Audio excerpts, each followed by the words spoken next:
Oh, why is this so uneven? Hold on.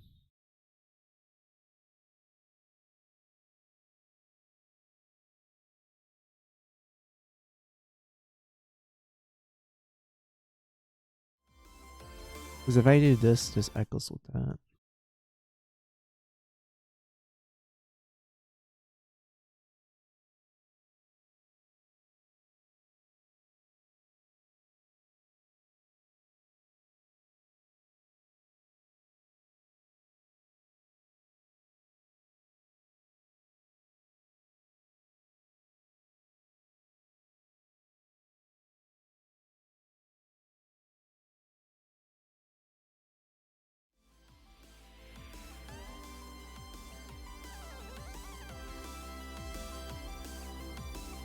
I guess this works. God, I have not streamed in a while. I need to I need to redo a lot of my settings. Hold on. Alright. I don't think it's that loud. Maybe I can tone it down a little. Around here. Can't tell on my end, so. Oh well.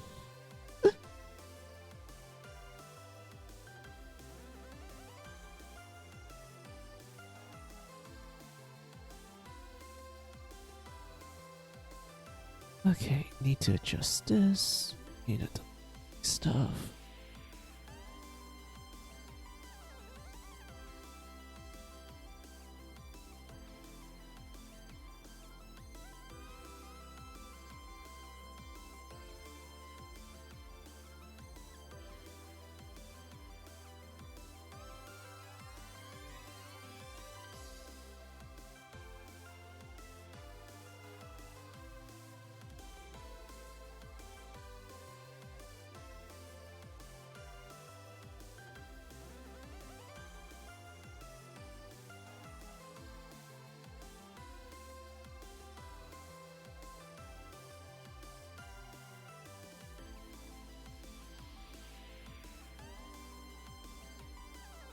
Oh yeah, I forgot to fuck, did the sound alert. Hold on.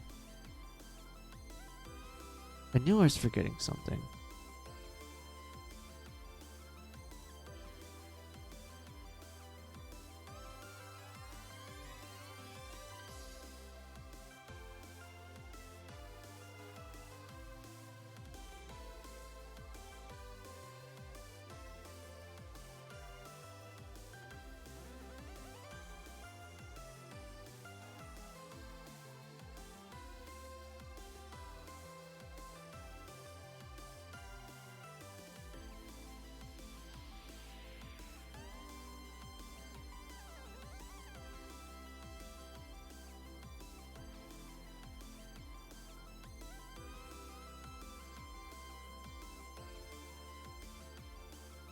Great, hold on. I need to do the sound alerts. Need to double check it works. God damn it. Okay, hold on.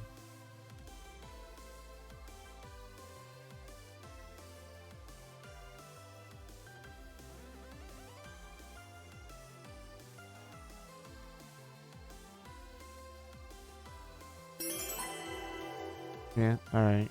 That works. Open the other one.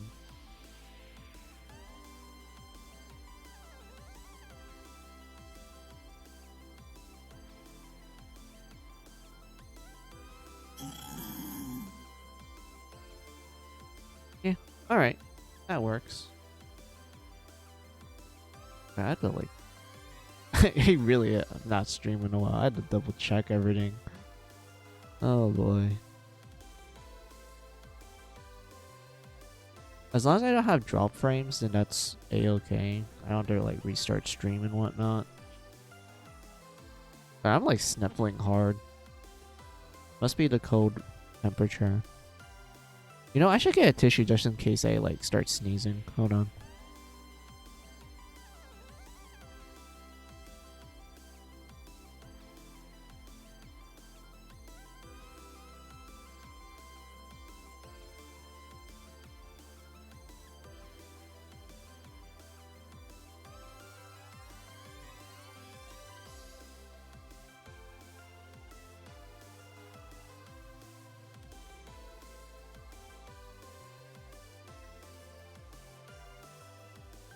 Alright.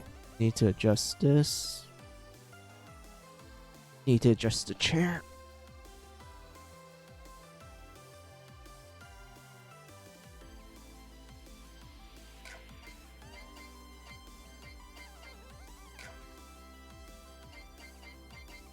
Alright, controller's working, everything's plugged in. Alright, what else do I need to check? Let's see, that's plugged in, the splitter's plugged in, monitor's fine. I can hear the monitor, that's good. What about that? I can hear that. I'm not sure I should start yet. I need to make sure everything works because it's been a while. Huh. Let's see. This part works. Ow, my mouth. I cracked my mouth. Ow. Let's see. Alright, everything's tip-top shape ready. Alright. Hey guys, it's me, Final Music. It's been a while. It's been like... The last time I streamed was like... October 21st, 22nd, around that time. So it's been like a month and 2 days or 3 days. So it's been like a month since I last streamed. It's been a long ass time. I've been doing a lot within that month, but I finally had some free time. And whatnot. But yeah, there's not really much for me to say. I just been busy with life. I just had to do a lot of things. There was a lot of ups, a lot of downs. I'd rather not talk about. That's personal stuff. But all you need to know is that I finally have some free time and I'm able to do some streaming. Whether or not it's going to be consistent is going to be up to life at that point.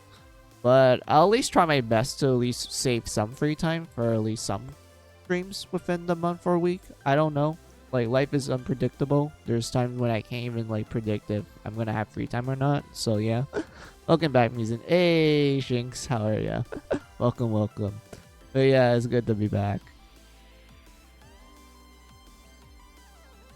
And whatnot. So, yeah, like the stream title said, we're gonna be playing some Switch games. I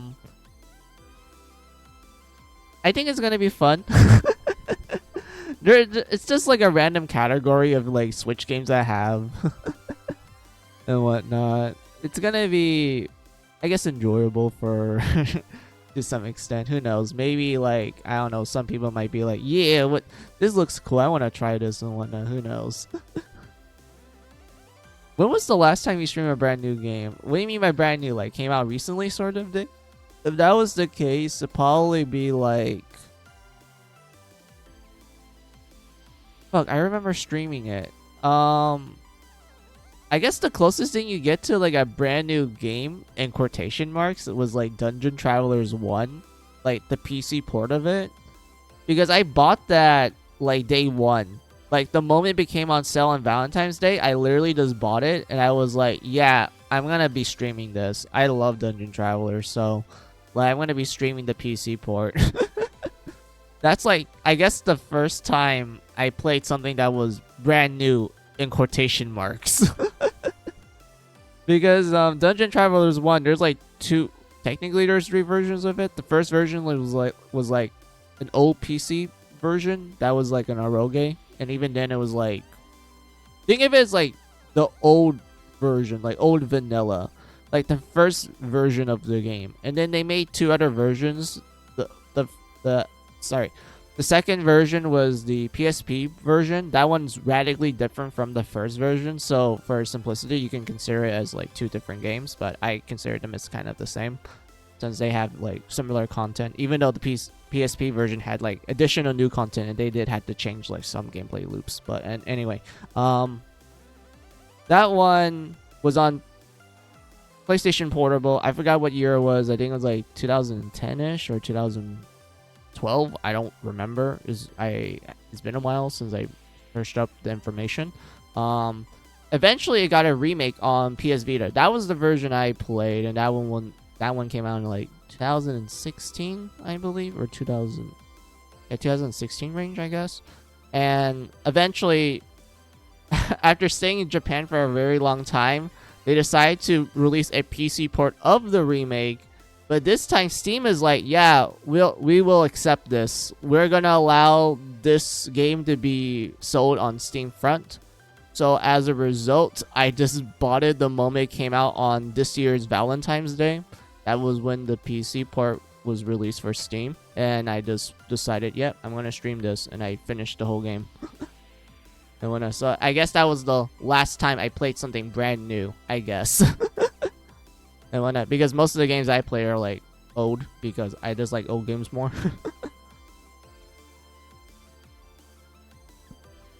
Oh god, my mouth. I don't count demos because demos are demos. I only count like full-time release games.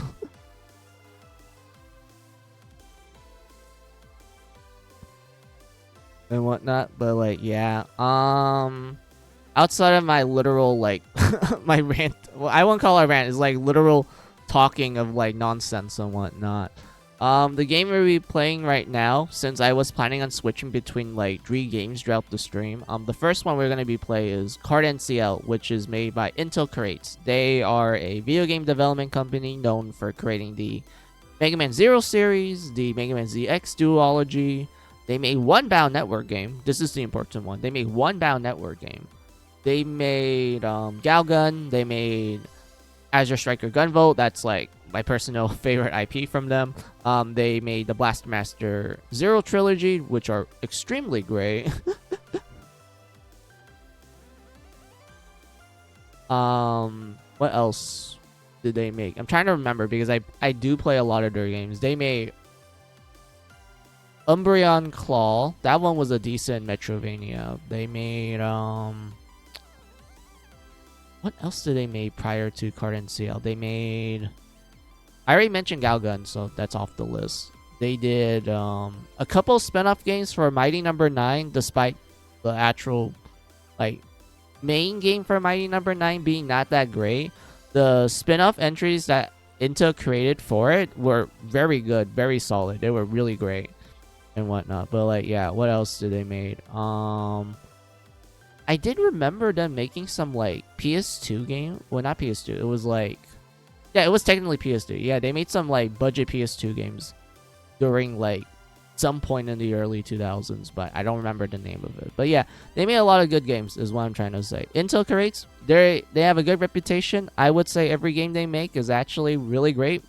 They don't really have a bad game per se in my opinion. They have like great games, good games, and games that I would say, well, I will give it like a 5 out of 10. You're still gonna have a lot of fun with it and still have enjoyment of it and such. So in general, I think Intel Create games are like very high quality, regardless if you think the game is like, I don't know, 10 out of 10 or 5 out of 10.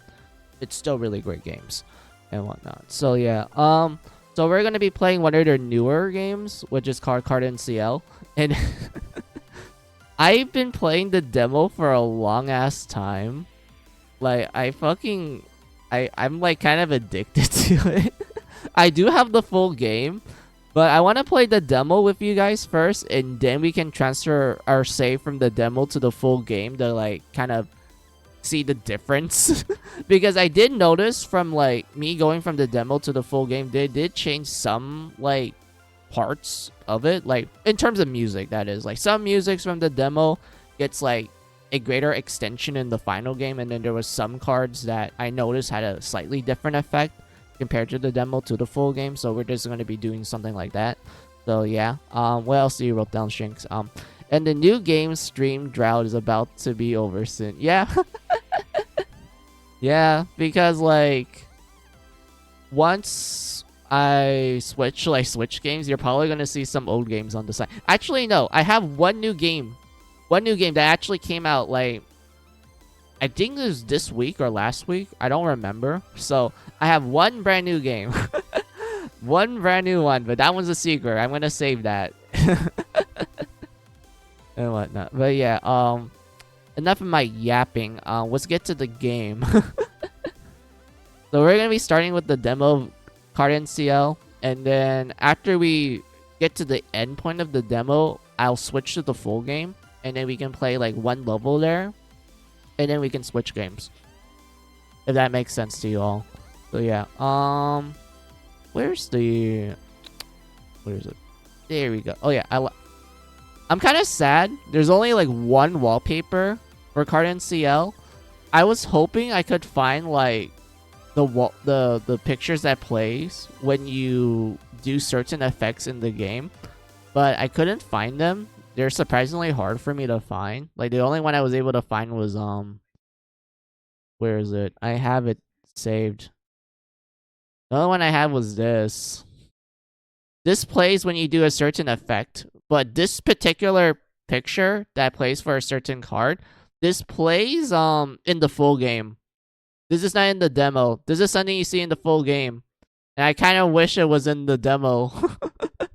Because this looks nice. This is good art in general. I like this art. This art is really well done. But goddamn.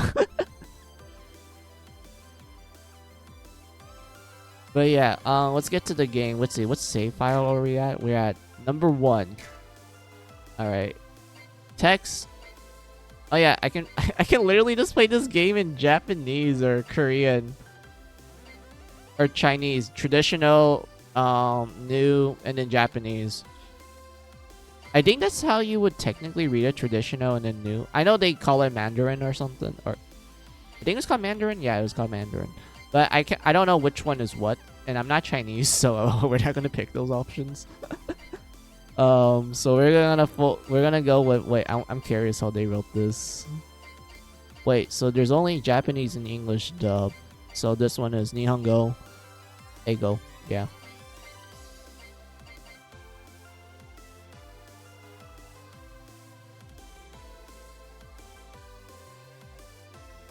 Do you hear about the Kadokawa Sony situation? Yes, I heard. I heard that Sony was trying to buy them. And I know a lot of people are like literally having like a panic about it. I understand why.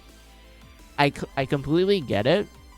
I don't want Sony to get Kadokawa as well, because Kadokawa made some games that I really like.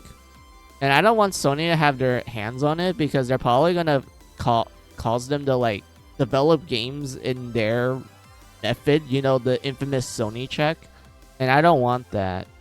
Like, Sony broke my trust the moment they started to affect Senran Kagura and like other anime games that came out when they started to do the whole Sony check like thing and whatnot.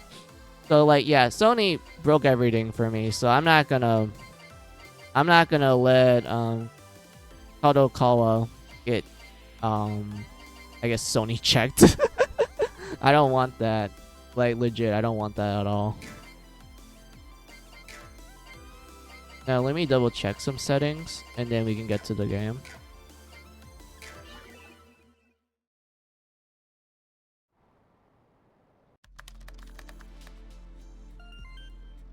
Wait, is there like an auto button, or am I forced to like click?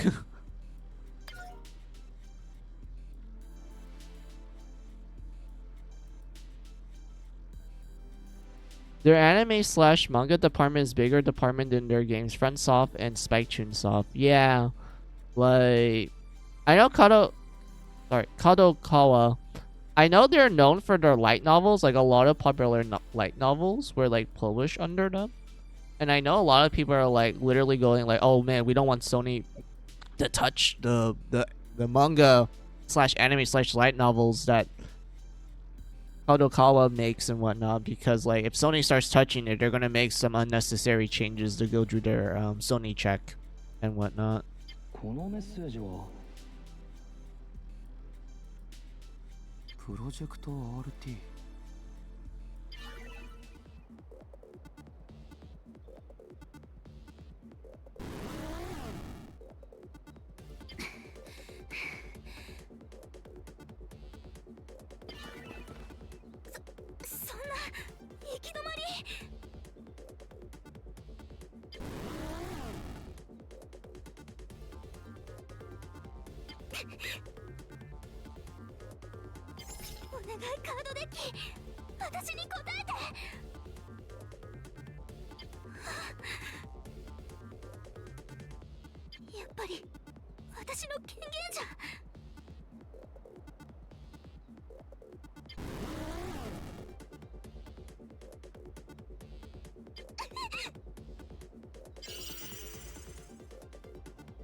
And then there's rumors outside companies trying to buy Kadokawa with Tencent and Kakao. Wait, really? I didn't know that. I only know about the Kadokawa because of Twitter for some reason. Like Twitter was literally on a meltdown when that happened. That's why I'm more familiar with that than like the other rumors outside of it.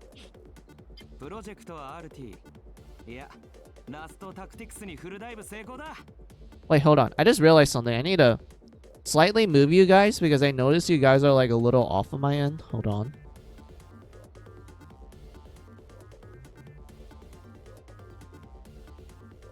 Hold on. Up a little? No, down a little. There we go. Alright, much better. Alright.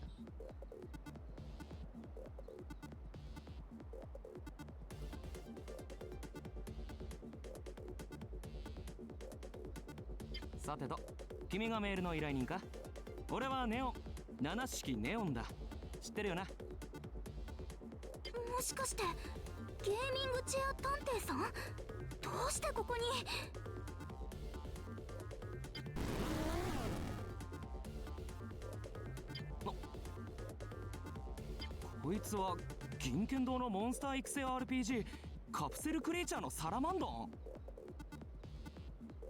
おいおい開発中のゲームとはいえヘリオス社はよそ様のキャラを使ってるのか I need to vote. Yeah, alright. ハッカーの俺に言えたことじゃないが大丈夫なのかコンプライアンスは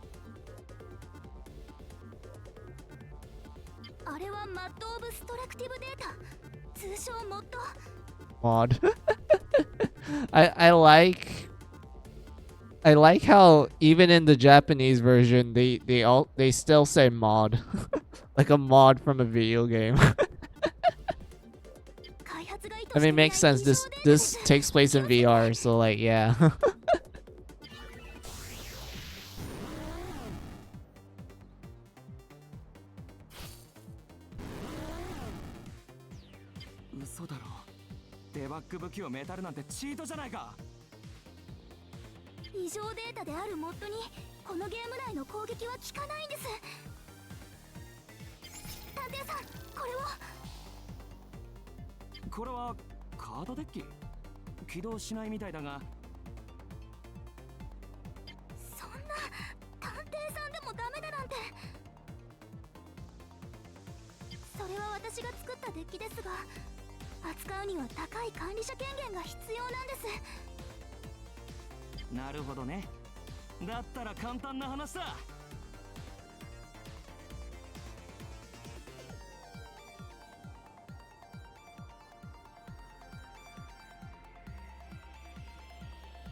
Easy.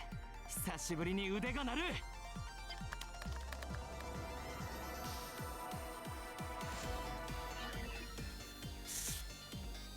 管理者権限付与完了 Let's see, the other grain of salt info is that Sony's frustrated over constant underperformance of PS AAA games. They want to rebuild Japanese rents since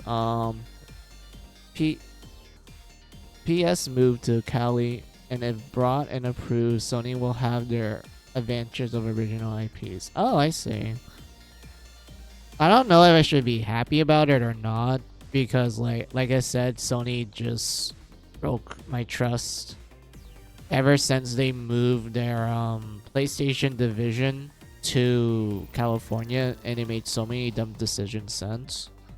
Like I don't know if this is like something I should be glad or something I should like look forward to or just be skeptical about. But either way, that is interesting news.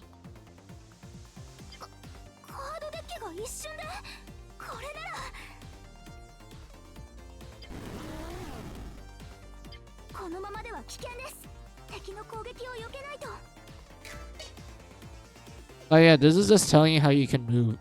Like the card. So the way how cards are designed in this game is that there's a cost number and then there's a movement. Movement gives you you don't have to, but to play the card, it costs like action points. To move with the card, it costs 0. So that means if you want to like in this tutorial, it's telling you like if you want to dodge, just press B, and the card will make you move up. It will not cost any action points, so you be safe and whatnot. So like yeah. カードを移動に使ってください。ターンが終了すると And then you can just end your turn like 今 that. 度はこちらから攻撃しましょう。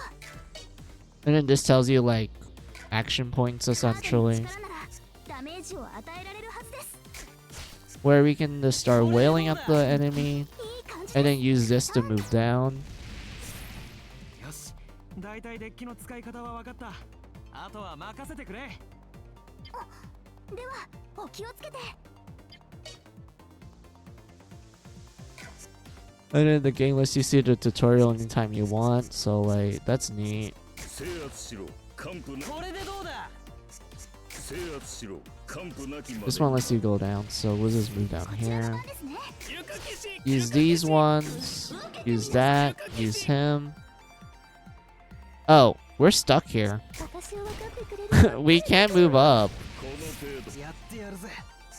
それは素敵ね。これでどう And だ。 then we just use these ones, 完膚なきまでにな move up here, じっくり感じ。 and then use this.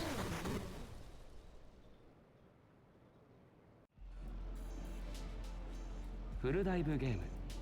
それは電世界に全身を投影する完全没入型 VR ゲーム。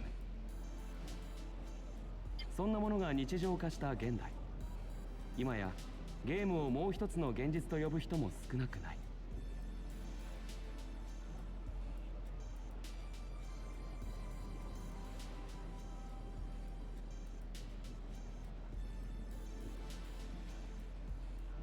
Have you also seen screenshots of Stellar Blade in the near collab? Yeah, I did. I actually saw like people going crazy over the collab, and I did saw some screenshots of it. I'm gonna say they're actually pretty cool.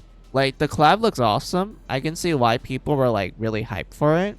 It also helps that like Yoko Taro, the Nier creator, he talked very positively about Stellar Blade, so it made sense to me that Stellar Blade would like eventually get a collab with Nier. And I would say like, yeah, that's well deserved because Yoko Taro was very positive about Stellar Blade, and the creators of Stellar Blade, they were really appreciative of him that they're like, hey, let's do like a crossover and like it'd be fun and such. And Yoko Taro's like, hell yeah, let's do it. Like it's honestly really nice. しかし不意に現れた別世界、もう一つの現実に現行法による規制は全く意味をなさなかった。フルダイブゲームの流行とともにゲームを通じた犯罪行為が爆発的に増加。横行するチートアイテムの闇取引、詐称行為、多発するハッキングやクラッキング、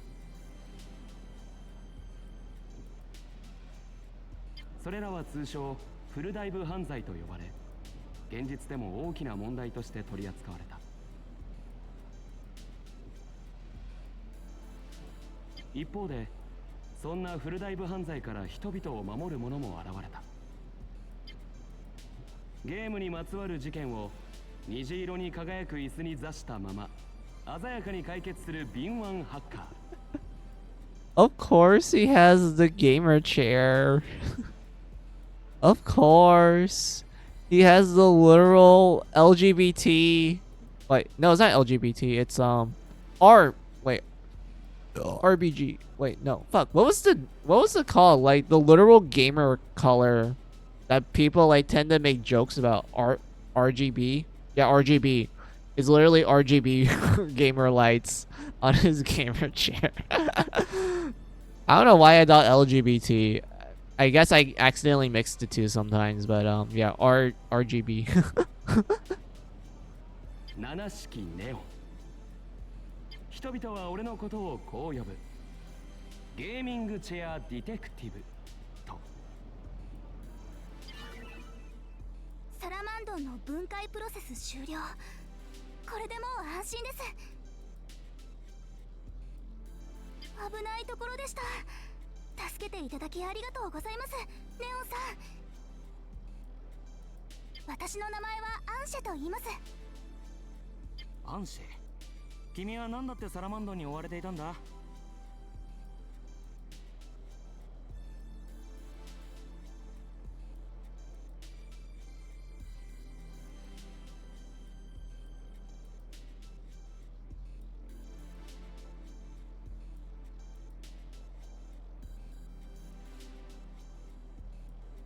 今ヘリオス社で開発されているこのラストタクティクス RT 世界。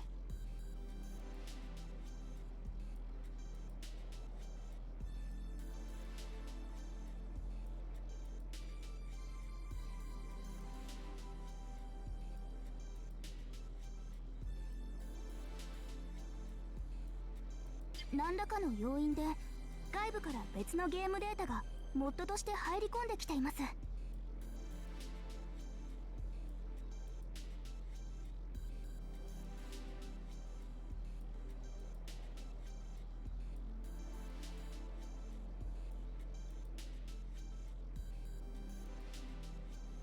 さっきのサラマンドもそのモッドとか言ってたな。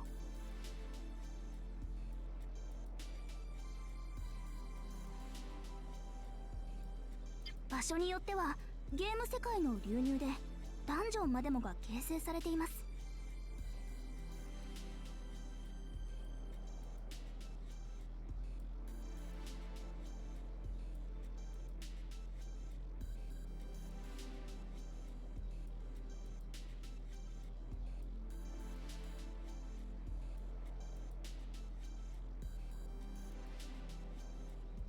私は本来 RT 開発とは別のチームのヘリオス社のスタッフですが、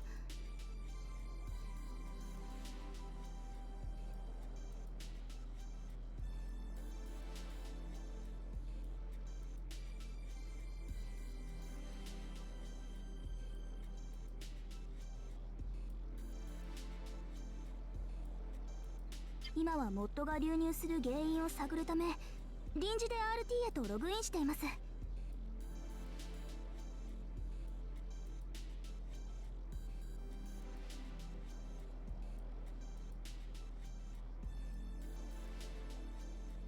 Let's see. And then also Yokotaro talked about he wanted to add sex scenes and yeah, I remember that.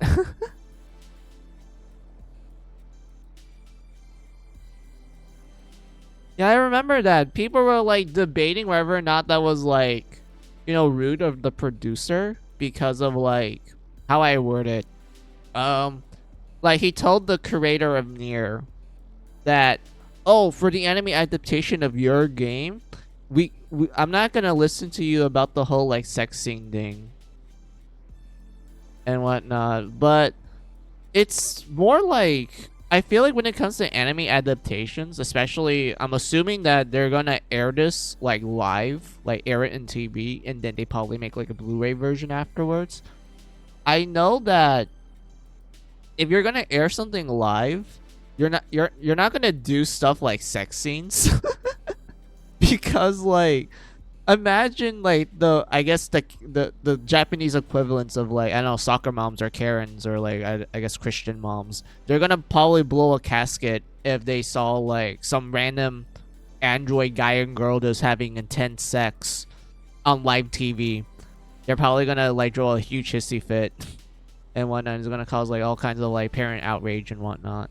But I can understand that in that type of perspective, because let's be real, like whenever you're gonna do something like that, you're probably gonna save it for like, I don't know, a Blu-ray release, or maybe just don't air it on TV and whatnot. So like, yeah, I mean, I get it, because like you said, each production, like anime production team, they all have their own different rules of what they could do and what they can't do. But they also have to abide to like TV standards that I feel like most people tend to forget this, that the TV standards do ultimately decide on like what's considered okay or not okay for a production to do. Like I know most people kind of forget about this because they're just like, oh, this guy told this guy not to do that despite being the creator and blah blah blah, you know, that. And also, like you said, there are production groups that have their own set of rules and whatnot, but those production groups also have to listen to the TV people. The TV people are the ones that are allowing them to air their anime. They ultimately have the final saying for a lot of stuff, unfortunately. and whatnot. So yeah. そのカードデッキがモッドに有効なのはデッキ自体もモッドで構成されているからです。モッドたちのデータを解析してカード化デッキにすることでその力を使用できます。なるほど。モッドにはモッド。現状このデッキはモッドに対抗しうる唯一の手段なのか。依頼のメール書きかけで保留していたものをご送信していたみたいです。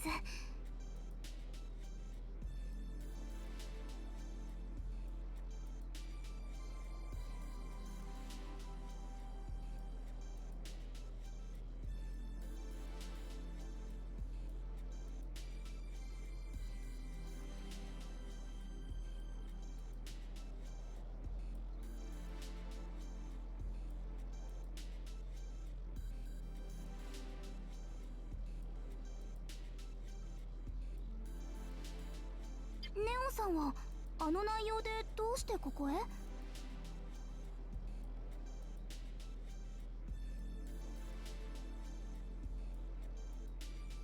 差出人のプロジェクト RT。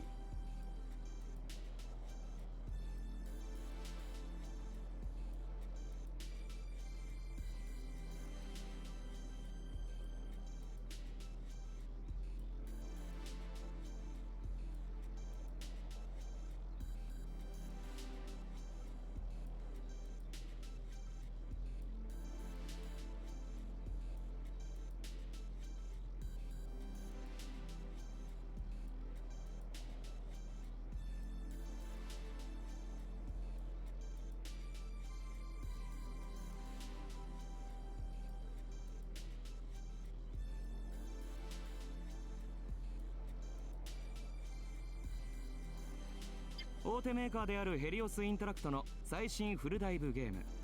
I see that current Ciel will have free content updated plan until March 2025. Yes.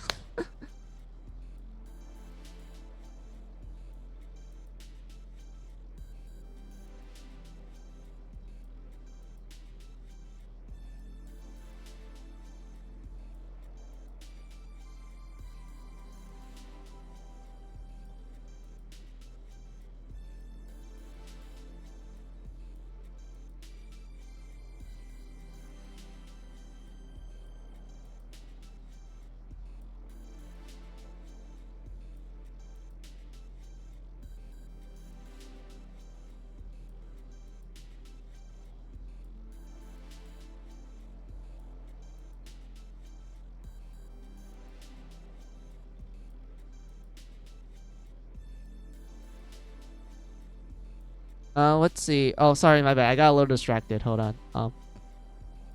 I see that. Yeah, it's gonna. Yeah, I heard about that. It was gonna get free updates until March 2025, which I'm glad because this game is designed to be like a roguelike that you can like play a lot, and there's like actual online play. Like you can actually play online with people and do like online dungeons and such. So I wouldn't be surprised that this game will have like a good amount of online support. And yes, I have seen the announcement. Oh, excuse me, I had to burp. Yes, I have seen the announcement for the definitive edition of Xenoblade X. Like, dude, I was like kind of excited about it because I'm like, dude, finally Xenoblade X is like no longer stuck on the Wii U, unfortunately, because like the whole point of Xenoblade X is that it's both a single player game, but you can also treat it like an MMO. So you can play with friends and such.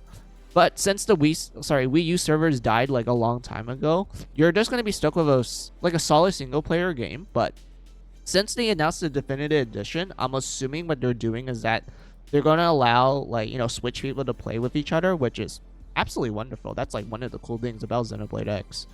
But I hope that they don't like censor it like what they did back then for the original Wii U version for English people, because that one actually caused a lot of like I would argue it was kind of controversial at the time because a lot of people did remember this and a lot of people did grill on Nintendo for doing that. And as a result, like after the whole Wii U stuff, that's when Nintendo decided to have the whole stance of like, oh yeah, Dream Party games, we're not gonna censor it first party game and second party game, maybe depending on the situation, but it was clear that the moment after they announced the Switch and they stopped supporting the Wii U, they did had a whole different stance of what's considered okay or not okay for like their platform, and a lot of people kind of credited the whole like Xenoblade X and also Tokyo Mirage Sessions like censorship scandal. Well, not scandal, like censorship, like I guess bandwagon, to be like one of the lead causes of Nintendo adopting a brand new stance on like what they would censor and not censor and whatnot. And I say that was sort of better because I have played a lot of Switch games that I felt like, yeah, this is good. Like, this is nice to have a actual definitive edition of like third party games that did not got censored. And whatnot. It's kind of sad for first party games, but it's what Nintendo does, so I'm not gonna like be too much of an ass towards them for that. But third party, they are free. They don't have to abide to some restrictions like what Sony does with their Sony check. So I'm glad for that. 情報屋からのリークでヘリオス社の新作情報を知っててね。あとは興味本位かな。 But I have seen the announcement. I didn't watch the trailer because like just knowing it exists is enough for me to be happy. 書きかけだったものですから、その報酬も用意できそうになかったので。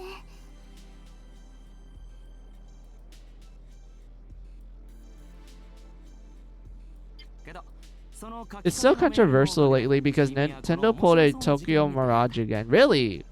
Is it for Xenoblade X or is it for like a different game? That's like third party.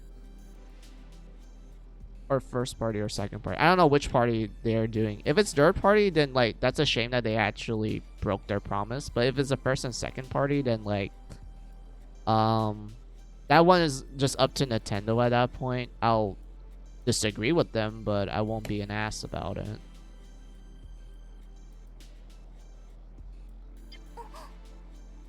報酬はそうだな。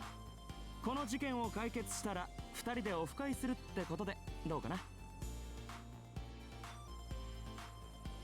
Xenoblade X, because even Japan will really, they're gonna get the Western version too, dude. That's literally like what they did with Encore for Tokyo Mirage Sessions is based on the Western version, and that one's the censored version. Why? Is it because like they're just lazy? They just decided like, hey, don't use the Japanese version, just use the overseas version and just tack in some Japanese subs and that's it. Like, come on, dude. The reason why I actually want like, look, I already played Xenoblade X. Like overseas version. I also played the Japanese one as well. I'd rather just play Japanese to be honest, because like surprise surprise, I actually like having more customization options when making a character and whatnot. I don't give a shit that people are like, but it's a boob slider, who cares about it? I'm like, dude, if I'm given more opportunities to make my character look however the fuck I want, that's fine. Like if a game can have like a dick slider like in Cyberpunk, let us have a boob slider. Like come on, you can't just have one without the other and whatnot. But like, god damn it, why are they doing this? Like to me, it just seems like they're just being lazy at that point, which is a shame. 受けていただけるんですか？もちろん。報酬の方は大丈夫そう？は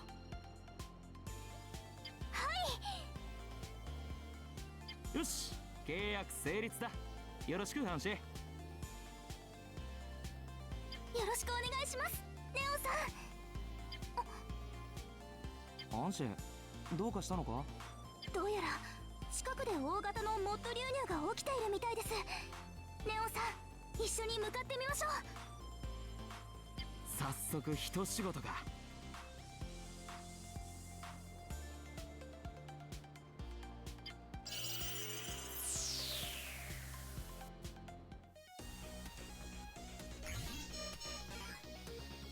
ここが RT 世界に流入してきた別のゲーム世界、ダンジョンか。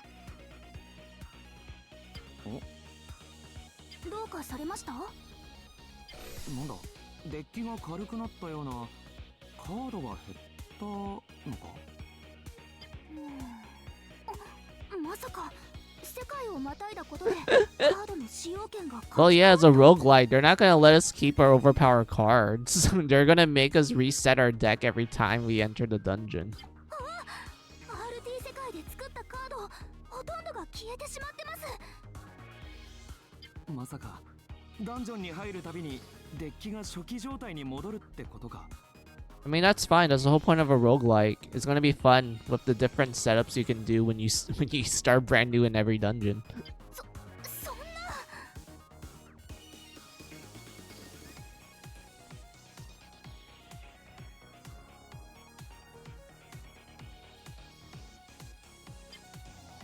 ま、使えないものは仕方がない。毎回即興でデッキを作っていくしかないな。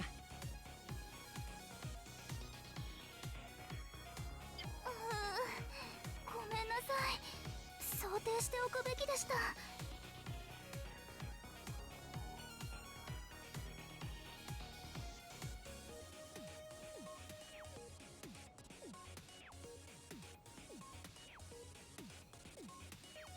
何？探偵にこういうトラブルはつきものだ。今後はカードが消える前に一応バックアップを取っておきますね。あ、頼むよアンシェ。それにしてもこのダンジョンハッキングで解析してみたけど情報に見覚えがあるな。聖樹、マナ、帝国、もしかしてユグレコないんじゃないか？ユグドラ知るレコード9。ゲームに詳しくない方にも知られる国民的なシリーズタイトルです。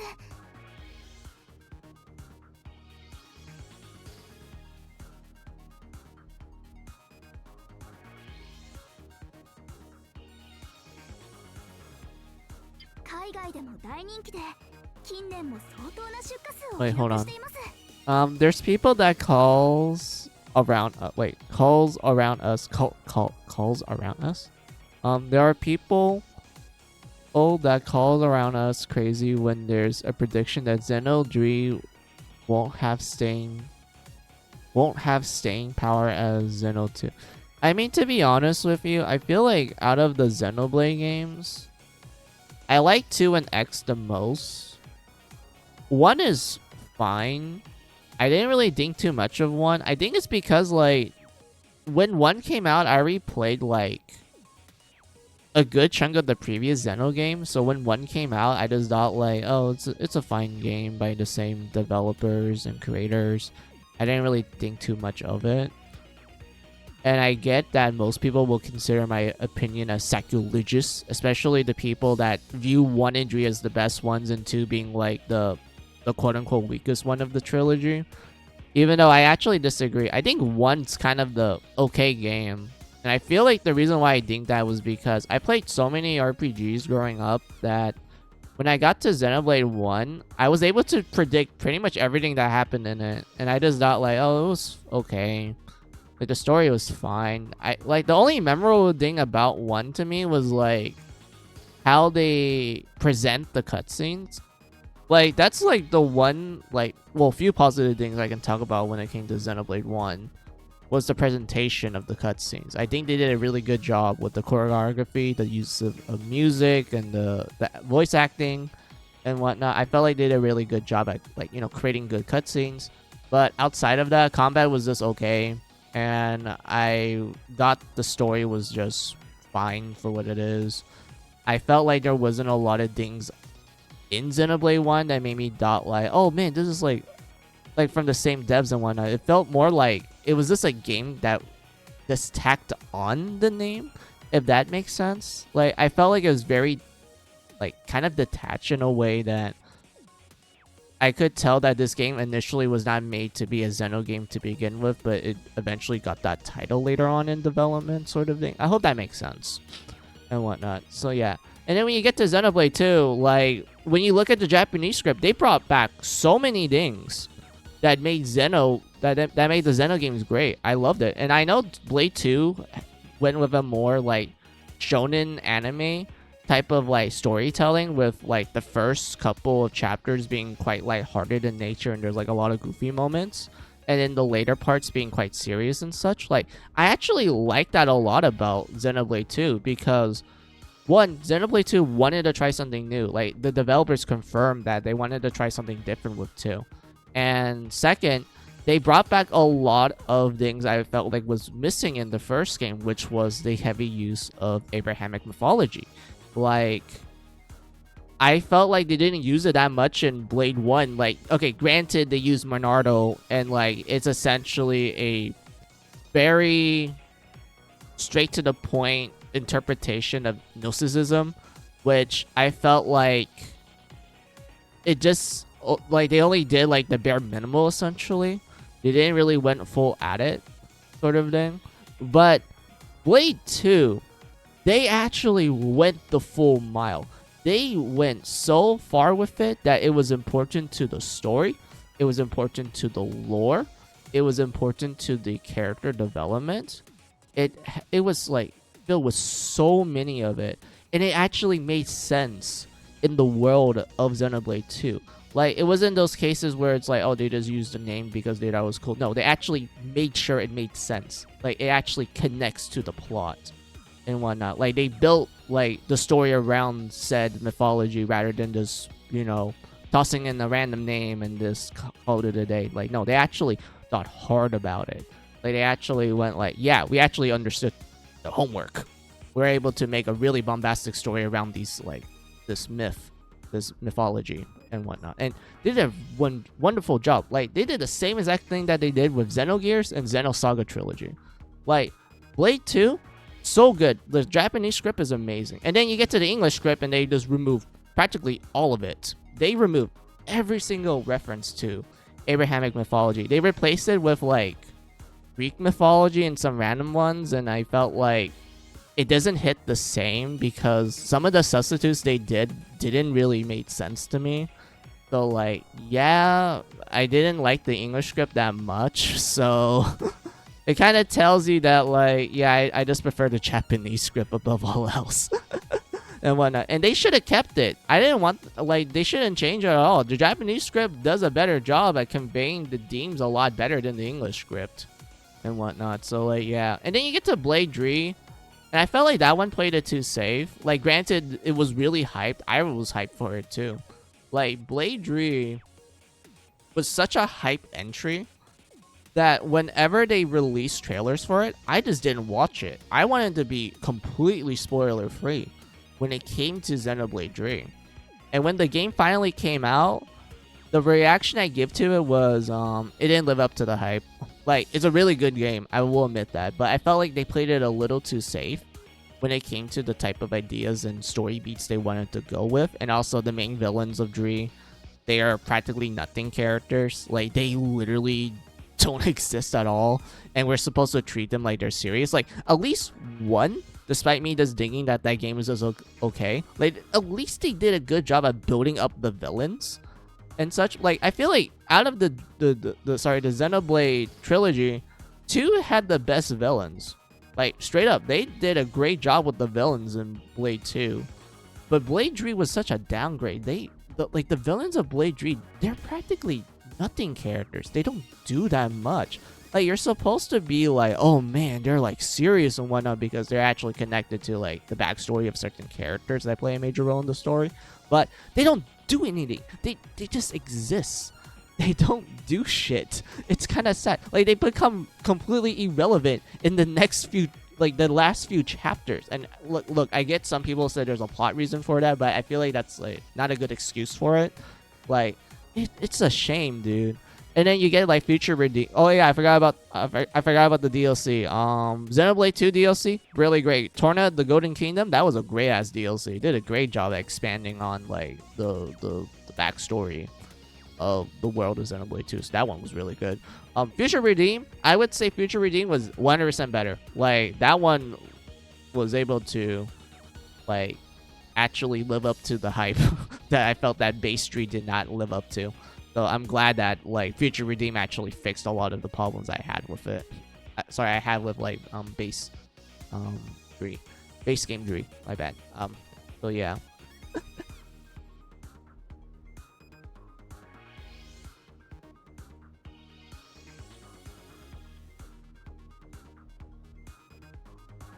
and whatnot. So like, yeah. What else can I say about Xenoblade 3? I like the. I mean, granted, all the Xeno games, like every single one. I'm not like include like every single Xenoblade game, from Gears to Saga to Blade. They all have good music. Like regardless, I always think they have great music. Xenoblade 3 is no exception. Gameplay wise, I felt like they did fix some of the issues that 2 had, which I will admit 2 isn't a perfect game. It has flaws, which I think would, to me, is what makes the game more endearing, in my opinion. Because like, you can have the most perfect game in the world, but if you ask me, the greatest game that will always stay with you no matter what will always be a game that has a bit of flaws to it. Like, you can be like, yeah, this game is great in this aspect and that aspect, but you are like, well, it does have like 1 or 2 problems, but those problems won't be enough for you to go like, yeah, this game is like crap and whatnot. You're like, no, this game is good. I will always hold this game like highly to myself throughout the years and such. I feel that when it comes to Xenoblade 2, it honestly fills that requirement, and I really love that game. It's like one of my favorite like Xenoblade games. If you ask me what's my favorite Xeno game, it'd be Xenogears and whatnot. So like, yeah. アンシェ、このダンジョンを元に戻すにはどうしたらいい？おそらくこの世界の誰かが持つ境界情報が RT 世界に流入するトリガーとなっています。その人と接触して境界情報を入手、修復できれば元の RT 世界に戻せるはずです。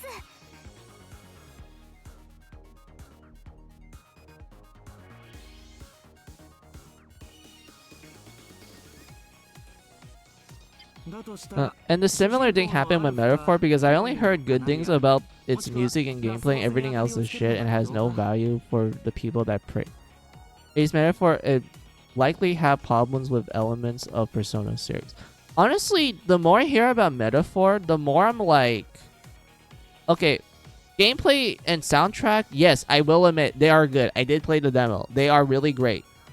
When it comes to the story, I feel like too many people who are like quote-unquote Persona fans, they're just hyping it up too much that they think like, oh, this is gonna be like an adult Persona instead of like high schoolers and shit. Like, you know, they're trying to like be less problematic, I guess is the term that I guess these people use nowadays and whatnot. And then you have the people who are just like, oh, it's a solid story. Like, I like the themes and stuff. Like, I don't think like anything else beyond that. I don't think it's supposed to be like an allegory to like real life stuff.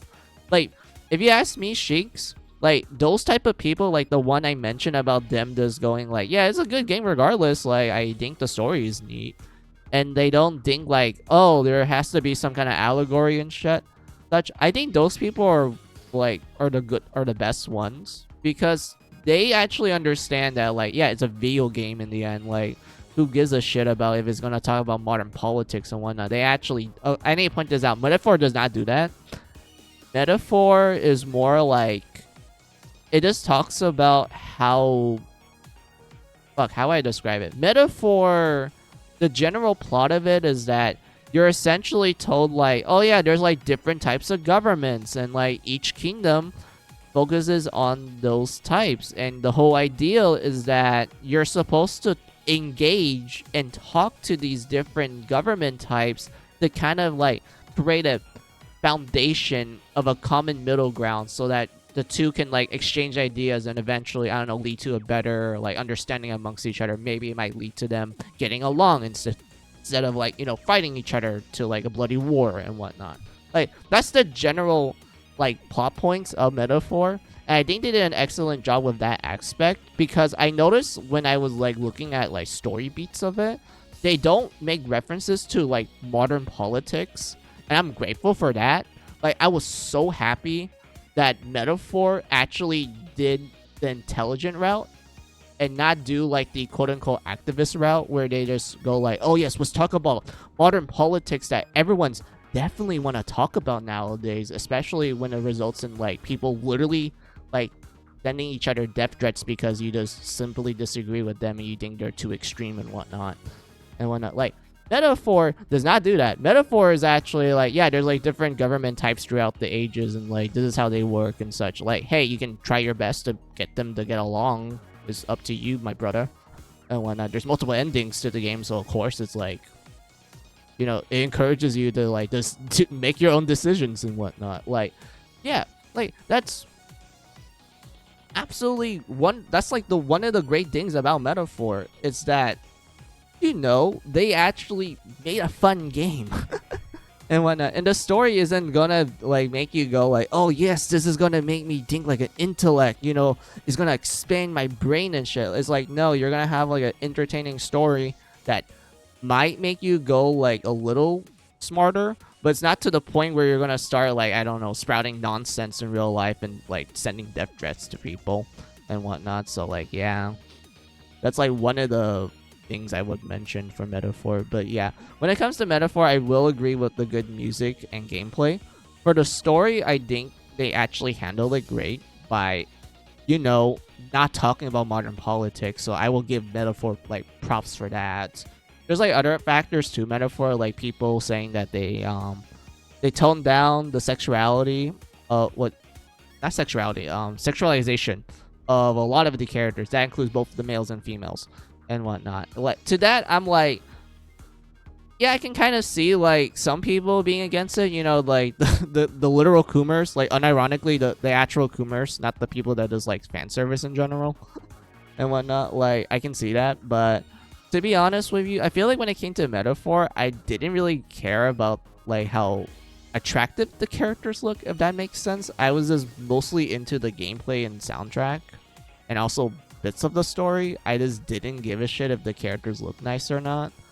And I think the reason why is because when I was like playing the demo and such, I just kind of just played the game.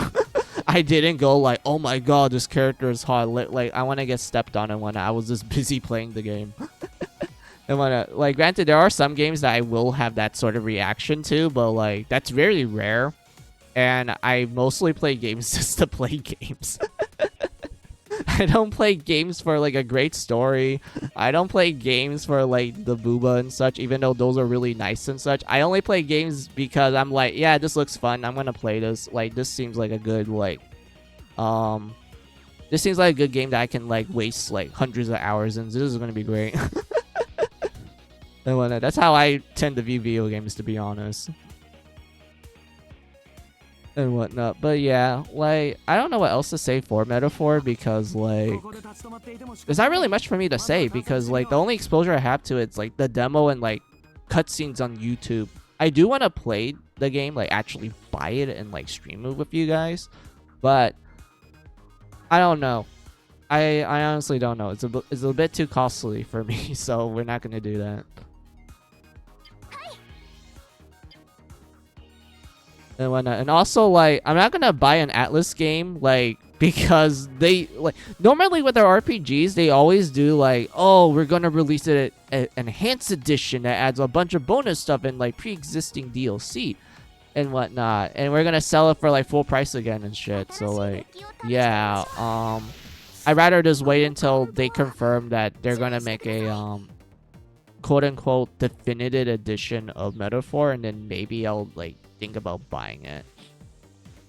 Did you look at the Japanese script? Yes, I did. I actually compared the Japanese and English script, and so far, outside of some changes of how certain characters talk and like certain plot points being worded slightly differently from Japanese to English, because like we need to acknowledge the fact that like, yes, Japan has a different grammar structure than English, so of course that will lead to like certain sentences to like seem radically, well, not super different, but still different enough from Japanese to English. Is this a case of like, you know, oh yeah, we need to follow the English grammar in order for this Japanese sentence to make sense and whatnot? And from what I saw, there wasn't too much of a difference. I did notice one or two differences of like I said, like character delivery, but it wasn't to the point where I said they completely butchered the character personality. It's just they just worded it slightly differently because of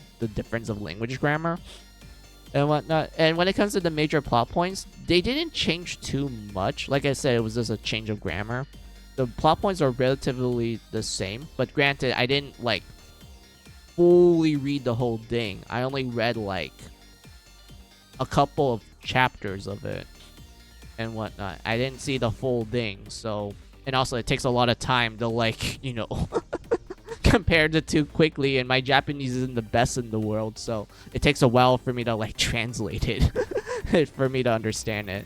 So like, yeah, even then it's like it still works. I'm not saying that it doesn't work. It still works. It's not that bad. And so far from my comparison, it wasn't too much of a difference. So I would say a thumbs up from like I guess the English script not changing too much, even though there are some moments I felt like they kind of changed it for like odd reasons. Like they kind of worded it slightly differently that it makes a little less sense, but it wasn't to the point where it was like a character assassination essentially, or they actually changed a plot point. They didn't do that from what I saw, so like it's okay for now until I get to like the later parts of it. 攻撃の回避は移動するタイミングが重要。敵の攻撃が来ます。注意してください。気を抜かないで。まだ終わりじゃありません。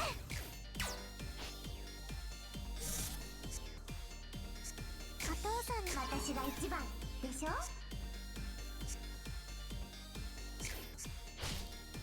約束を果たす。そらそらレオンさん。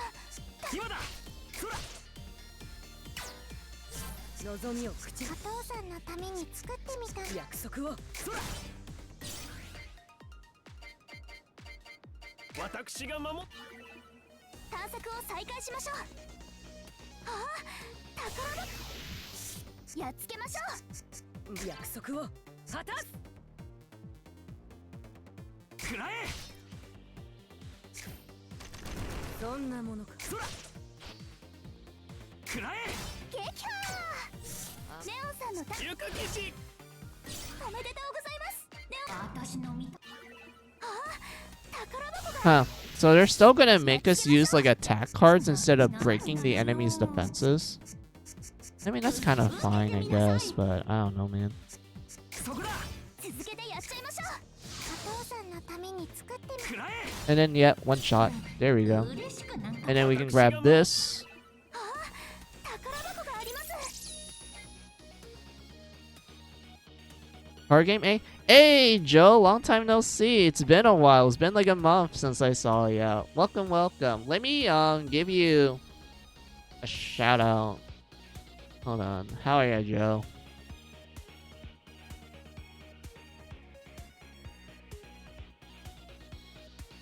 Let me double check if I wrote your name right. Let's see. There we go. Yep. Yeah, I haven't caught you live for some time. How's it going though? I'm doing fine. It's been like a month since I last streamed. It's mostly because I got busy with life. It's not something too serious. It's just a case of like, oh yeah, work is like making me work a lot more often than usual. So I ended up not having enough free time for streaming.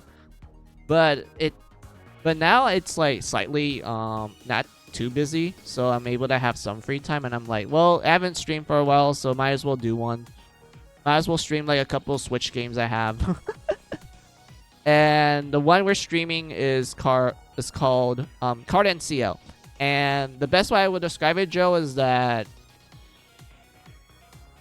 basically it's Mega Man Battle Network, but it's like turn-based and is also a roguelike. Kind of like Slay the Slayer, if you heard of that indie game and whatnot. It's made by Intel Creates, and they're known for making the Mega Man Zero series, the Mega Man ZX Duology, Mega Man 9 and 10. They also made one Mega Man Battle Network game. They also made Azure Striker Gunvolt, Galgun, Blaster Master Zero Trilogy, and many more. And Card and Ciel is like one of their more recent games that they released in this year and whatnot. I feel you there. I can only do mines during the evenings. Yeah, like... yeah, we can both relate. Like, God. there's times when I'm like, damn it, work. I want some free time, god damn it. Oh, that explains the Mega Man like OST. Yeah, it's literally made by a company that made a good chunk of the Mega Man games. And whatnot. Like those Mega Man games that I listed to you on like Mega Man Zero Series, ZX Duology, and like 9 and 10. Those ones are like well loved by the Mega Man fandom. Like they love those games a lot. And like Intel creates, they don't slack off. They make really great games. Like every game they make, I would say they're good. Especially for like the type of like genres they want to do with said game. And even if the game is like 5 out of 10, you're still gonna have a lot of fun with it. Like it's that, like they're that type of company. They're like any game they make, it will always be good. Even if you think like the game is like 10 out of like a 5 out of 10, you're still gonna have a lot of fun with it. You're still gonna be like, yeah, this game was fun. I don't care it has flaws. It's gonna be great. And whatnot. Like that's how I would describe most of their games. But yeah, let's just talk about Card and Ciel. So Card and Ciel, it's a fun roguelike. I enjoyed it. I had like almost 20 hours of the demo and whatnot. I do have the full game, but I'm gonna be playing the demo with you all for like 2 levels because there are some differences between the demo and the full game as well. So I'm able to like tell you guys like the slight differences and whatnot. It'd be fun. It'd be a fun thing to talk about.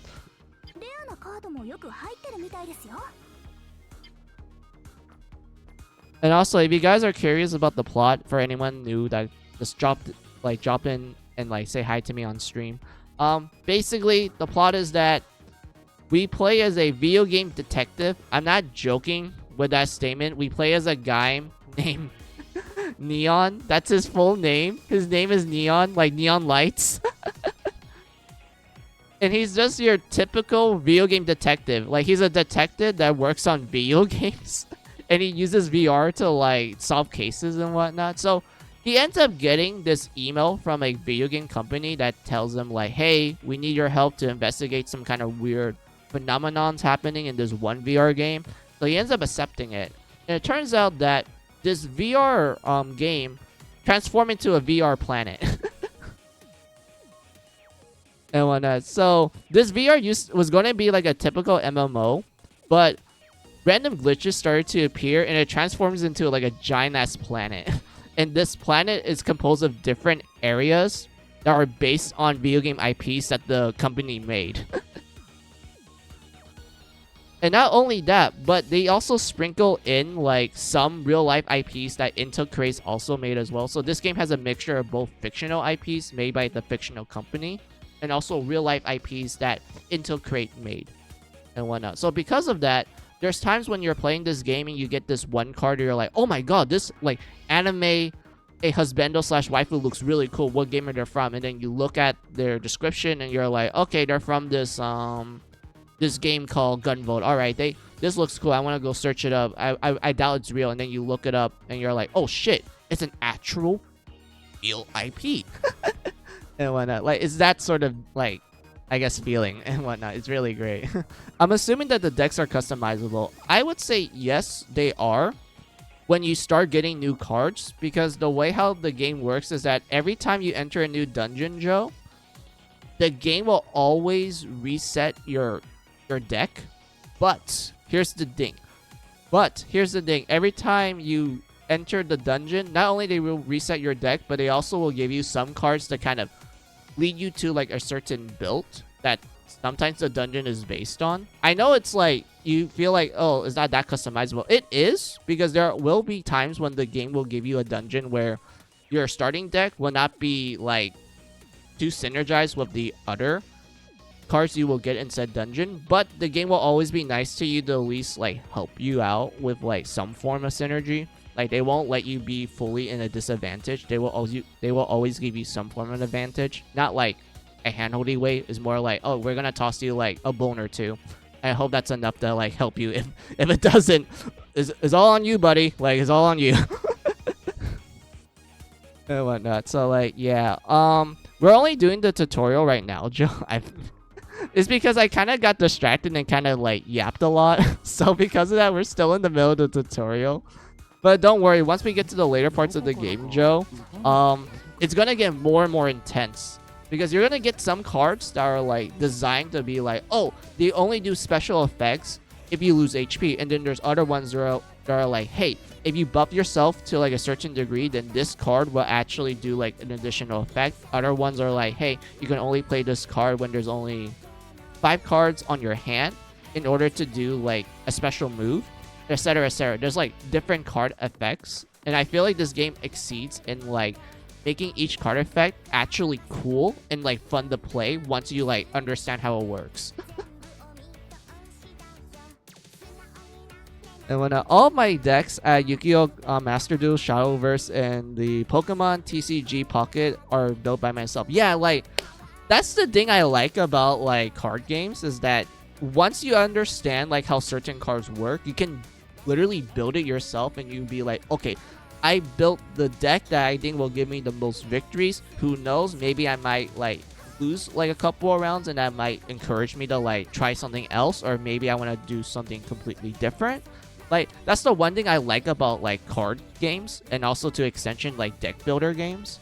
So like if you're a fan of those particular types of like games, I do recommend Card and Ciel. Like, this game is really fun because of it being a roguelite. You're always going to be starting with like from scratch essentially, but don't worry, the game will always make it fun for you to like rebuild your deck every time you start a new dungeon. You're like, yeah, I don't care that I lost like some of the more interesting builds that I did from the last dungeon. This new dungeon is gonna give me a brand new build, and I'm gonna have fun with it. It's gonna be absolutely amazing.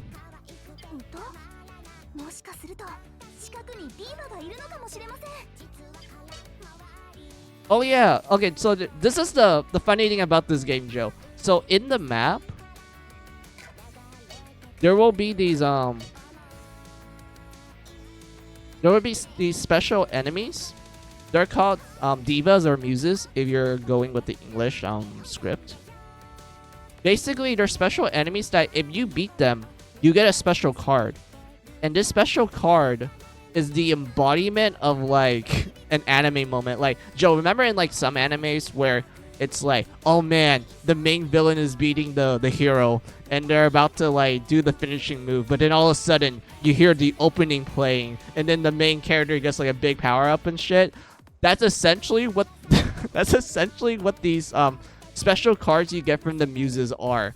Like, they're literally designed to like play the moment you fill like a certain requirement, and once you do that, the game is like, all right, anime OC time, let's go. We're gonna go full J-pop. It's gonna be great. Like, it's absolutely amazing. I'll show it to you when we get the muse card, so you can see like what I'm talking about. It's gonna be great.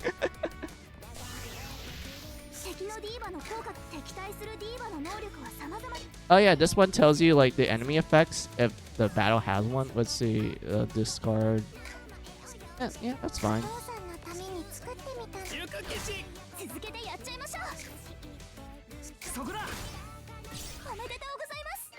Yeah, so when you beat a battle, Joe, they will ask you like, hey, which card do you want? Like, you beat the battle, so you're able to get a free card to like build your deck essentially. I know what this game is gonna make us do, so we're gonna be investing in cards that are like that cost 0, or make us forge new cards that cost 0. If that makes sense. I know this is like literal nonsense since you don't really know about the game aim, but don't worry, it will make sense. I'm just yapping so that so it will make sense later on.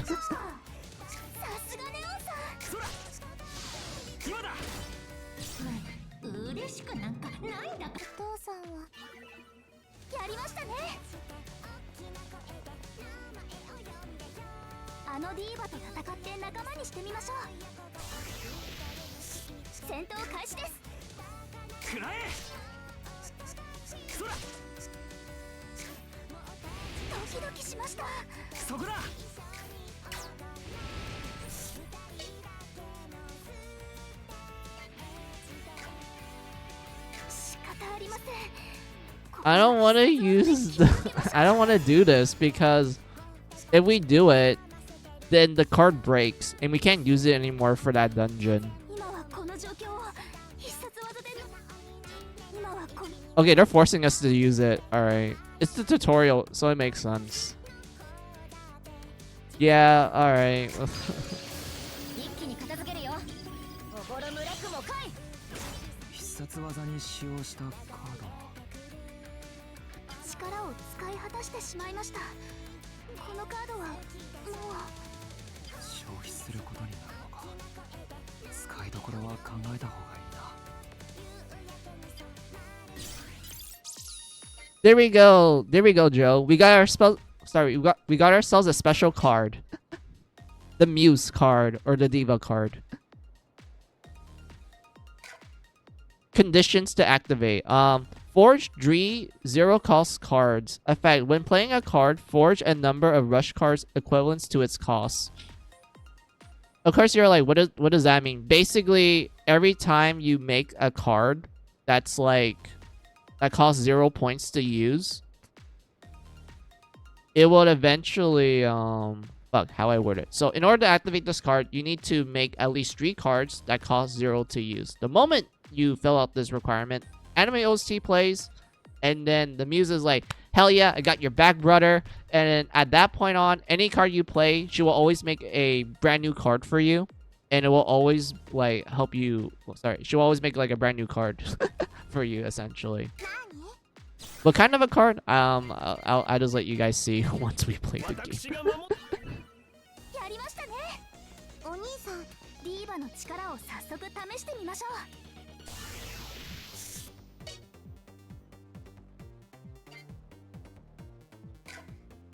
ライブの発生条件はディーバごと There we に go. 異なり So we failed one requirement. So we just had to do it 2 more times, and then the Muse card would activate. お兄さん、こういうの好きなの？そういう素直なところ好きだよ。 There we go. We did it. We did it, chat. We activate the Muse. Now we can like literally powder these enemies like it's nothing.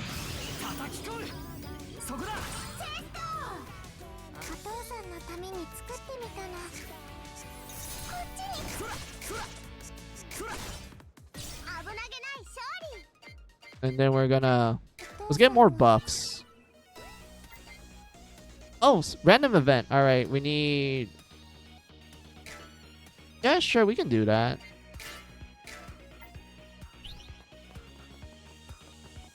And then we fight this one. 指導の名のもとに騎士ゆか騎士。受けてみなさい。 Move down here. Activate this. でしょ？お父さん Buff ourselves. Attack. 嬉しい。 There we go. 望むこと And then we're gonna grab this card. この調子でいきましょう。 And then we're gonna kill these enemies here for more cards. And then open the chest afterwards. 本領ゆか騎士。 まだ敵が Go 残 down here. Attack this. 素敵です。レオンさん。私の味方。 Yeah, grab that. お父さんの敵。私が Do this. Buff ourselves. Attack him. Move down here. はしゃぐ約束 Forge. お兄さん、こういうの好きなの？そういう素直なところ好きだよ。そんな And since we activate the Muse, we can go overkill mode. Yeah, I don't care. I don't care we're overkilling this. It's fun. 危なげない勝利。 This one's a cool card because the more you move, the less cost you. Sorry, it lowers the cost for you to use it. So like, you just have to move 3 times in the battle, and then this will cost you like 0 like points to use. So this one's a good card. And then this one's also good too. 青いカード初めて見るな。このカードには敵の攻撃力を下げる効果があるみたいです。いい性能だ。デッキの方も調整してみよう。構成情報が複雑だな。部分的に Oh, look at this, Joe. It's the guy, like, this is the main character. The gaming detective. Look at his PC setup. He has, like, 4 monitors. He has, like, RGBT, like, chair. Like, a literal gamer chair that just glows up, like, that literally glows. RGB lights with the keyboard and mouse to boot. He even has the VR set. He's a true gamer. But he's also a detective at the same time. It's hilarious.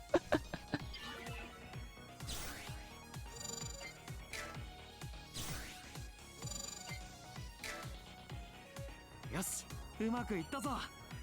デッキ内のカード効果がすごいです。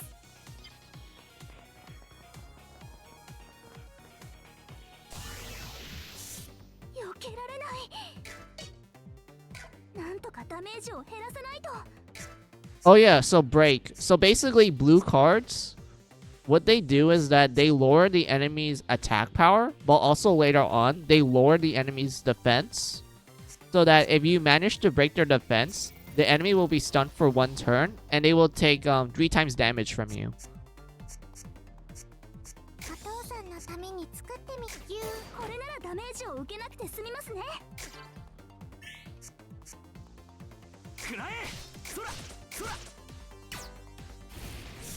強力な攻撃。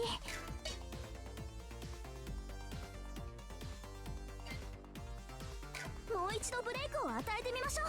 Yeah, see right here. So they're teaching us about breaking. 敵が体勢を崩しました。チャンスです。 Once you do that, they take more damage from you. くらえ。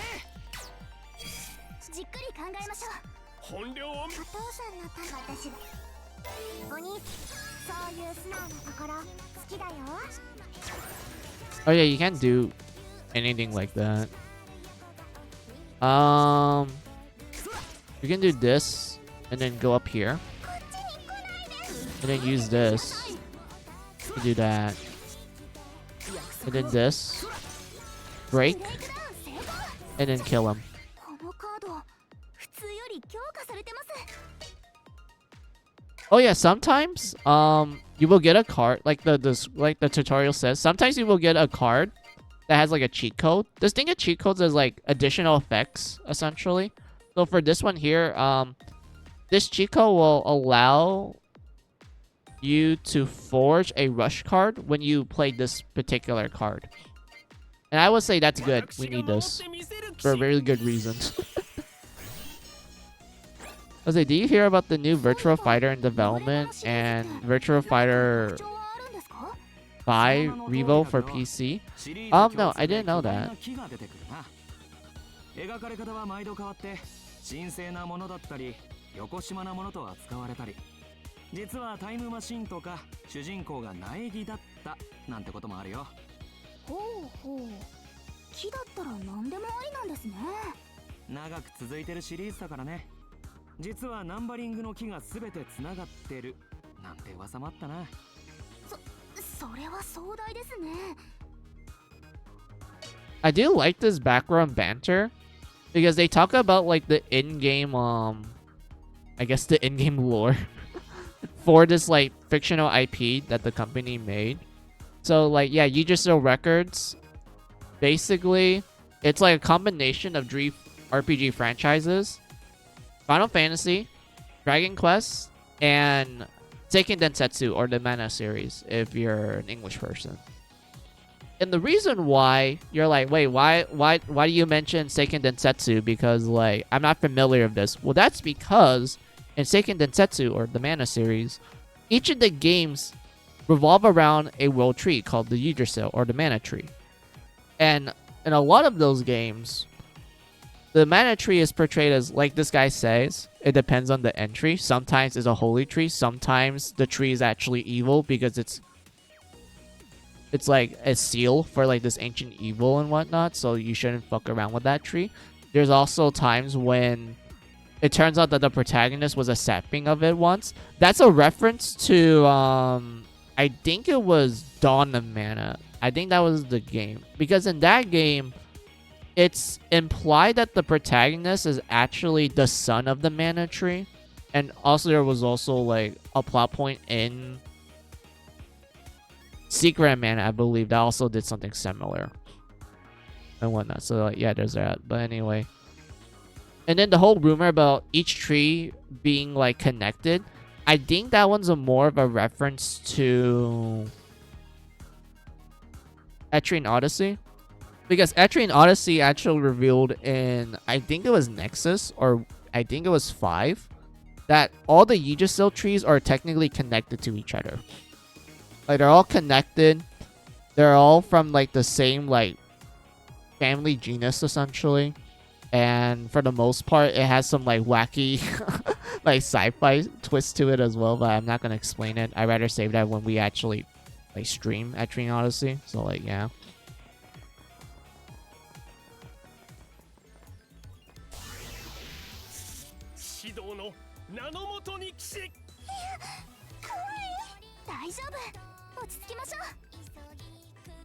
Let's see, the PS5 is in their first discount with $425 and $375 for digital edition for holidays. I don't think it's worth it though.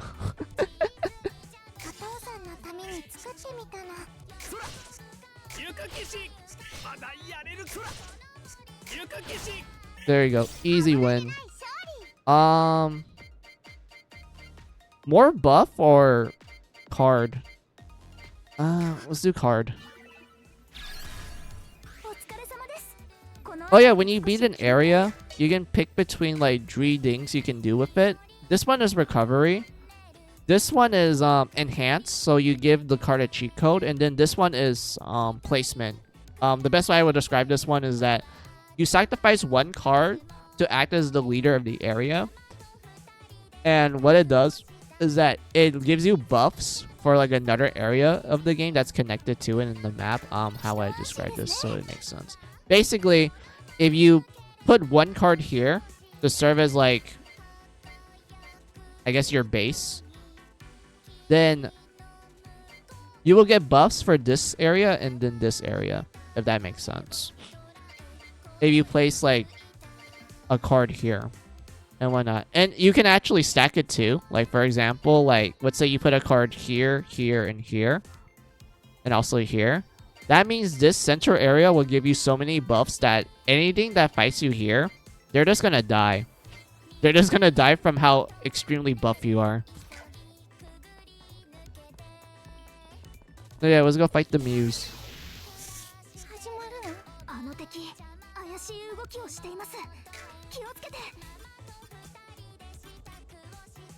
Let's see, add 2 virus cards. Oh, that's fine. We can just ignore that.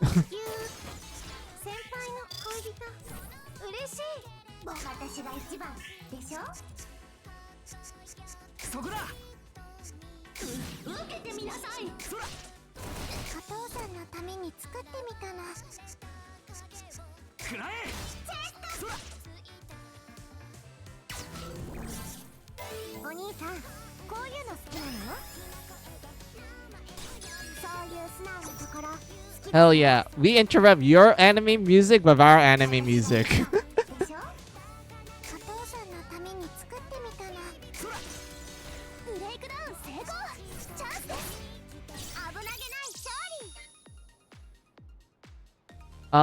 Red Riding Hood. One of the best cards of the game in my opinion. I like her music. Let's grab this one. And sure, we can just recover. Oh, random event. He gives us a card that has a buff on it. Sweet. All right, let's move downwards. Oops, I didn't mean to fight, but oh well.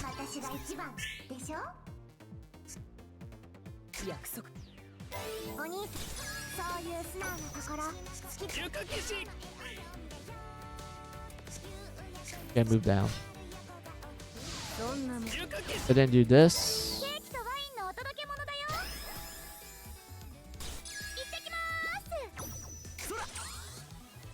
Oh, I can't go up. Hold on. Do this. And then that. Yeah, grab this.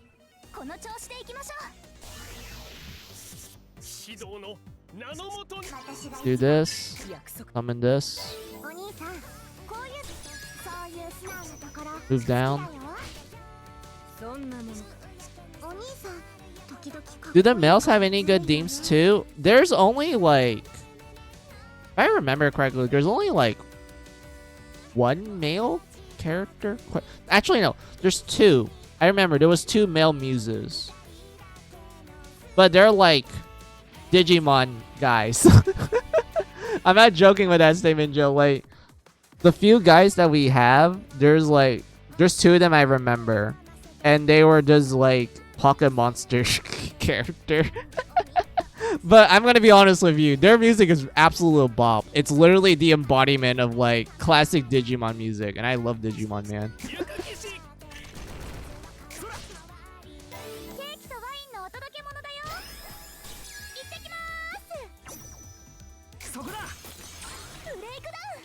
今が狙い目です。おいしい。危なげない勝利。 Oh yeah, there's like big girls too, like mecha girls. I forgot about that. Yes. I will like some salmon. Salmon is really good fish. And then this one's a dwarf.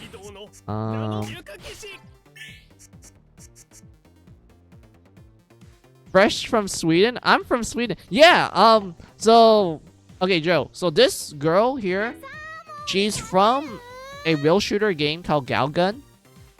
And as the description said, she's from Sweden. She's, well, in that game, she's one of the enemies you have to fight. Because Galgun is a real shooter game. Where the whole premise of that game is essentially, you just play as your typical guy.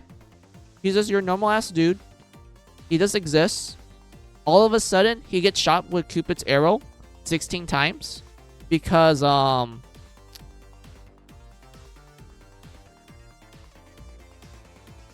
angel made a mistake of shooting the guy with Cupid's arrow 16 times. She's supposed to shoot him once, but she misread her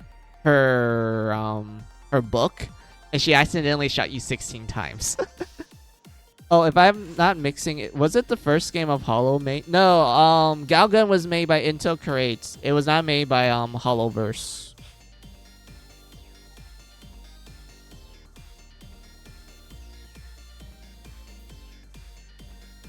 I don't remember the name of the first game that Hollowverse made. But yeah, Galgun is made by Intel Creates, not Hollowverse. I just want to specify that. So yeah. So the guy gets shot 16 times.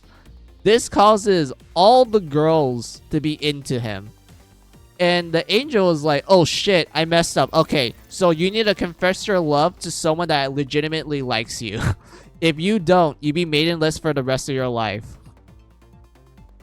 So because of that, the main character is forced to wink at girls. Yes, you have to wink at them. That's how you shoot bullets. In this rail shooter, you have to wink at them to like make them faint from like, you know, them going, oh, he noticed me, like senpai noticed me, essentially. So like, yeah.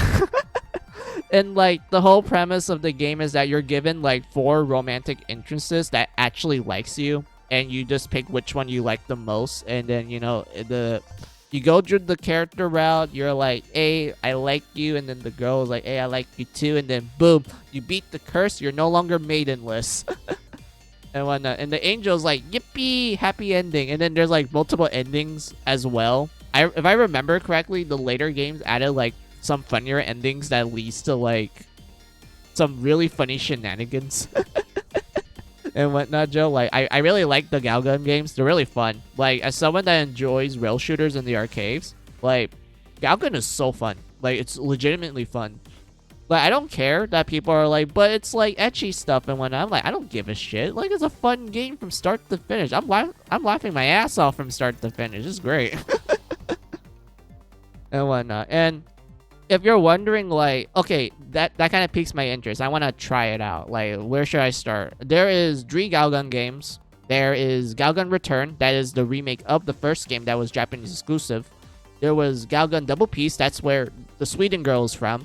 That one is technically Galgun 2. But the reason why it's called Double Peace in the West is because we never got the first Galgun game. So, because of that, when they made Galgun 2 and they're like, hey, let's give it to the English people, they're like, okay, let's just call it Double Peace then, to like kind of you know, not subtly tell them that it's technically the second game of the series. But to us, we're like, oh, is this called Double Piece because, like, you know, it's like a funny, like, pun or something. No, in actuality, it is the second game of the series. It's just we never got the first one and whatnot. So yeah. Then you have Galgun 2, well, Galgun 3 in Japanese and whatnot. That one is fun as well. And everything. So like, yeah, that's kind of all I have to say for Galgun. Like, if you're just like, man, I like rail shooters, this piqued my interest, I recommend starting with Galgun Return.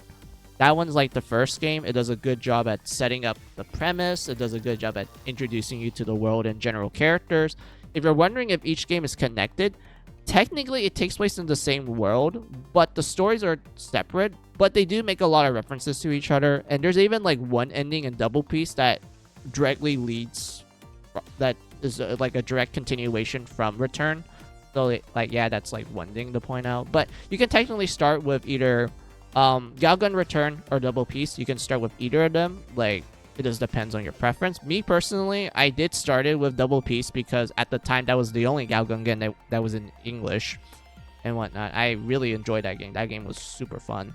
And when eventually I did got Galgun Return, I love that game. That game is wonderful. I was like surprised that we never got that in the West when it first came out on the Xbox 360 and whatnot. But that game was so fun. But anyway, hey, and then you have Galgun 2. That one is, in my opinion, a really good sequel. Like, it took a lot of the great things from the previous two games and actually like mix it up a bit to the point where it's just really enjoyable. Like, the second game, sorry, Galgun 2 is really fun. I liked it a lot and whatnot. So yeah, that's all I have to like say in rant. So let me see what you wrote down. Oh yeah, I remember that now. I got some ads of this game in the past. Yeah, like they did a lot of advertisement for Double Piece because at the time it was literally the only Galgun game that got an English release. And I remember they advertised it a lot for the PS Vita. Like I played that a lot. Anyway. And yeah, there was a new anime gun game that got released 1 or 2 days ago. Forgot the name. Oh, that's cool. But yeah, Joe, look, it's a Sweden girl. Fresh from Sweden. She loves salmon, which I get. I like salmon too. It's a pretty good fish. ケ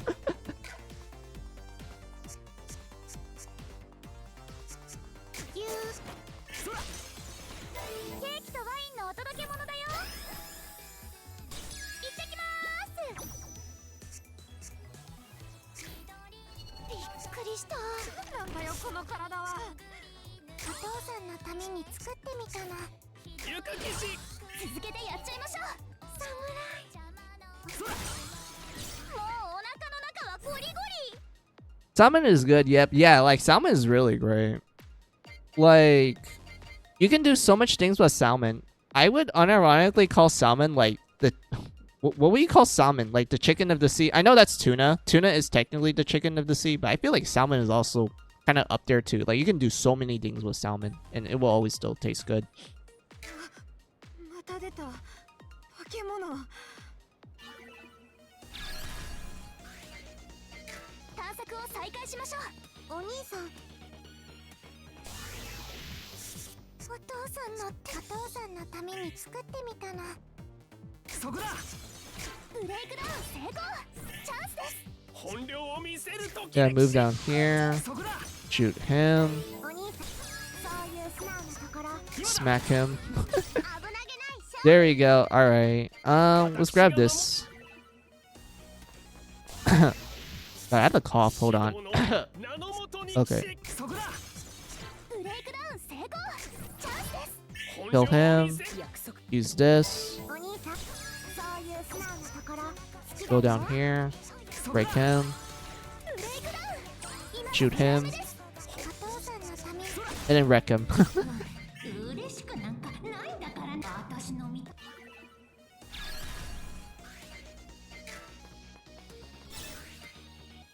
Oh, it's an action card. Okay, so I know they're gonna explain this, but essentially these cards, Joe, the yellow cards, they're counter cards. So when the enemy is about to attack, if you press, like if you use this yellow card, the game is like, all right, you're gonna do a counter attack, and then the game's like, if you press A at the right timing, you can completely avoid the enemy's attack, and you can also do damage to them. That's literally the whole point of action cards. They're counter cards essentially. Think of them as like trap cards, Joe. Think of them as like mirror force essentially. Like that's what yellow cards are. They're mirror force. The enemy's like, oh, I'm gonna attack you with my ultimate attack, and you're like, nah, you activate my trap card, Mirror Force, and then you completely negate the damage and hit them back. That's the whole point of yellow cards. 強力な効果が強いだけに複雑だな。けど I wonder if that Sweden girl got her own theme too. I know for a fact that like in the Galgun games, each of the girls you, I guess putting quotation marks in it, the girls you fight in Galgun, you can actually customize their appearance, and they do have their own personalities, and they actually have their own like behaviors in the game, like Joe. So I'm gonna give you like a good example from Galgun. So there are these two girls, they're twins. You're like, okay, they're twins. Like, what can you do with twins? So in the Galgun games with the twins, what they will do is that they will either have the twins appear in the same screen, but you know, one is on the left, one is on the right. But sometimes in the later levels where it gets a little bit more difficult, one twin would act like a distraction, while the other one is like sneaking behind you to do like a sneak attack. And there's even times when the other twins will often like do some goofy shenanigans to take advantage of the fact that, you know, they're twins. You might accidentally mistake them for the other one, and you're like, wait a minute. Something ain't right here. And then you get surprised afterwards. And whatnot. Like, they will do all sorts of random stuff like that for Galgun. Like, they actually make the enemy girls actual characters. Like, they actually have their own behavior that they will do to, like, attack you, essentially. And whatnot. You even have girls that are like from the sports team. Like some of them are like the most aggressive and harder enemies to fight because, you know, they're physically fit. While your main character, the only thing he has to defend himself is winking. The guy isn't fit at all. He's your typical dude. And whatnot. Like the sports girls are literally designed to be the tough enemies because, you know, they actually touch grass and they exercise all the time.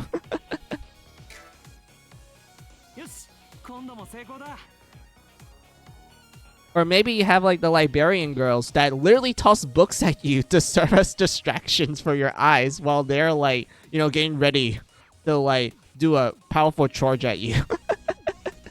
And whatnot. Like the enemy behavior and design of the Galgun games is really great. And I know most people will be like, but it's a rail shooter with like etchy stuff. How is this like, how is there so much cool things going on with it? That's the thing. Intel creates actually know how to make a fun game. They actually know how to be like, yeah, let's just goof around and make this game so fun that there's so many things going on with it. And when I got defeated by Magic Cylinder, yeah, pretty much that's what action cards are. It's just Mirror Force / Magic Cylinder. Why haven't... I think it's because it's been a while since I talked to you all that I'm literally like going full scatterbrained than usual, and I also am like stuttering more often. I appreciate those because it's been a while since I saw you all. It's like really nice to catch up with you all.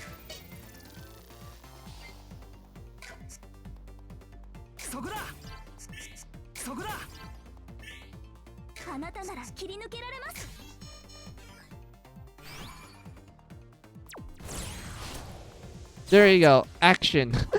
We broke. Sorry, we didn't break. We went through the enemy's attack and counter-attacked. We did Magic Cylinder, Joe. We did Mirror Force.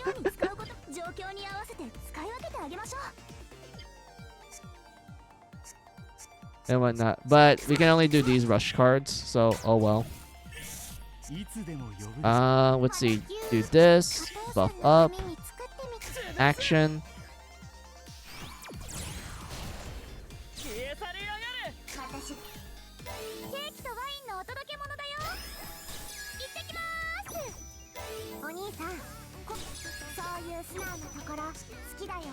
Do that. Use him. Stay up here. Buff up. do this, 私が何したってんだよ。 and then we're gonna get extra cards. Summon this. Smack. Smack. There we go. We did it. Let's see what we have here. Draw 3 cards at the start of the next turn. 僕はロックって言うんだ。よろしく。このナインにはどんな特徴があるんでしょう。ナインは聖樹から溢れるマナが主な焦点かな。シリーズ初のオープンワールドってこともあって原点に近い設定だ。なるほど。新規層にも分かりやすいシナリオになってるんですね。堅実な作りだけど終盤の展開はシリーズファンもうなる出来らしい。らしい？ネオンさんはファンではないのですか？3と4と7は遊んだけど全部は終えてないんだ。ああ、ありますよね。毎回ボリュームがとんでもないからな、このシリーズ。I mean, he's not wrong. This is literally the effect of like having like a really popular RPG series, like Final Fantasy or Dragon Quest, where there's so many entries that like it's really hard to recommend where to start. And like each game is radically different to the point where you're like, oh my god, like this this entry is longer than the other one, and there's so many random stuff going on too, so it's like hard to finish. Like I completely get this guy, even though I played like every Final Fantasy and Dragon Quest game and also Mega 10 game, but I still get this guy. There's like some games, like franchises, that I do feel like I'm not able to get through all of it. I only play like a handful and such. Like I completely get this, man.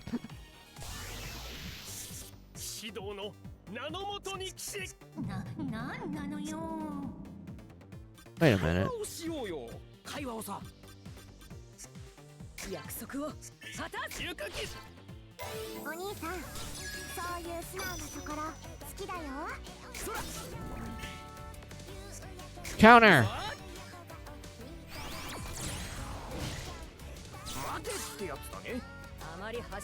Normally I would say start with the latest, but 16 is so different from the other since it was more mature. Yeah, 16 was like yeah, 16 stood out a lot because would I call it mature? I highly doubt it was like, well, I guess mature in a sense that it did focus on other topics. But, I don't know. 16 was radically different because they were leaning towards like the grand epic, like medieval fantasy stuff. Like what do you expect from like Witcher or Game of Thrones sort of thing? Like, you know what I mean, right, Joe? Like it was leaning towards like a type of setting and like aesthetic like that. So I can completely understand why people would say like 16 is like mature in that sense, but I know like the other entries had like some questionable stuff going on and whatnot. Like I don't know, like it really depends. But I could say like, yeah, 16 was like a radically different tone compared to the other entries. Like, I will 100% agree with that.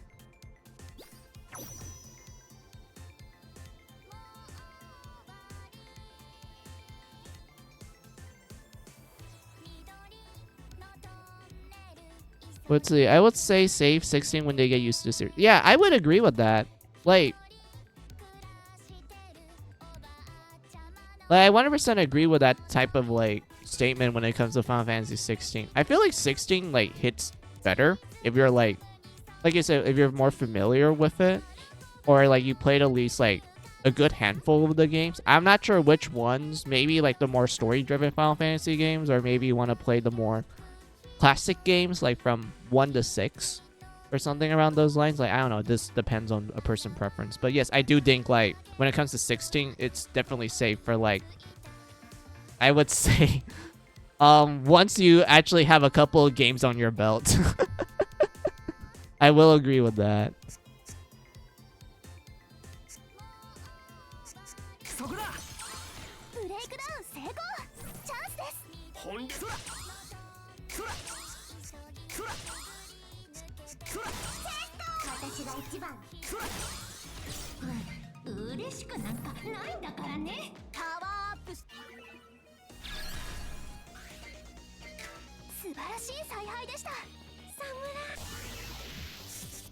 指導の名のもとに騎士。なんなのよ。なんだよこの体は。私が何したってんだよ。本領を見せ What? ると。 That's not enough? Come on. I thought it was enough. Come on, dude. ゆか騎士。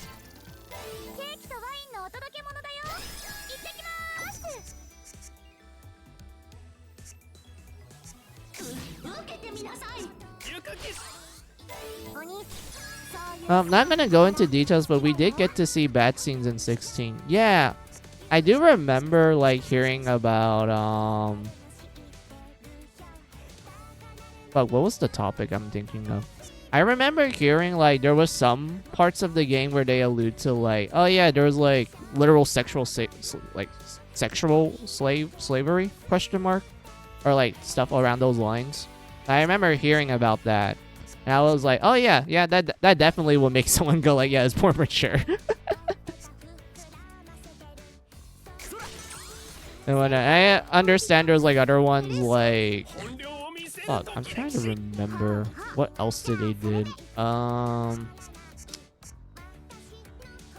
Fuck, I'm like drawing a blank. Hold on. 私が一番でしょ。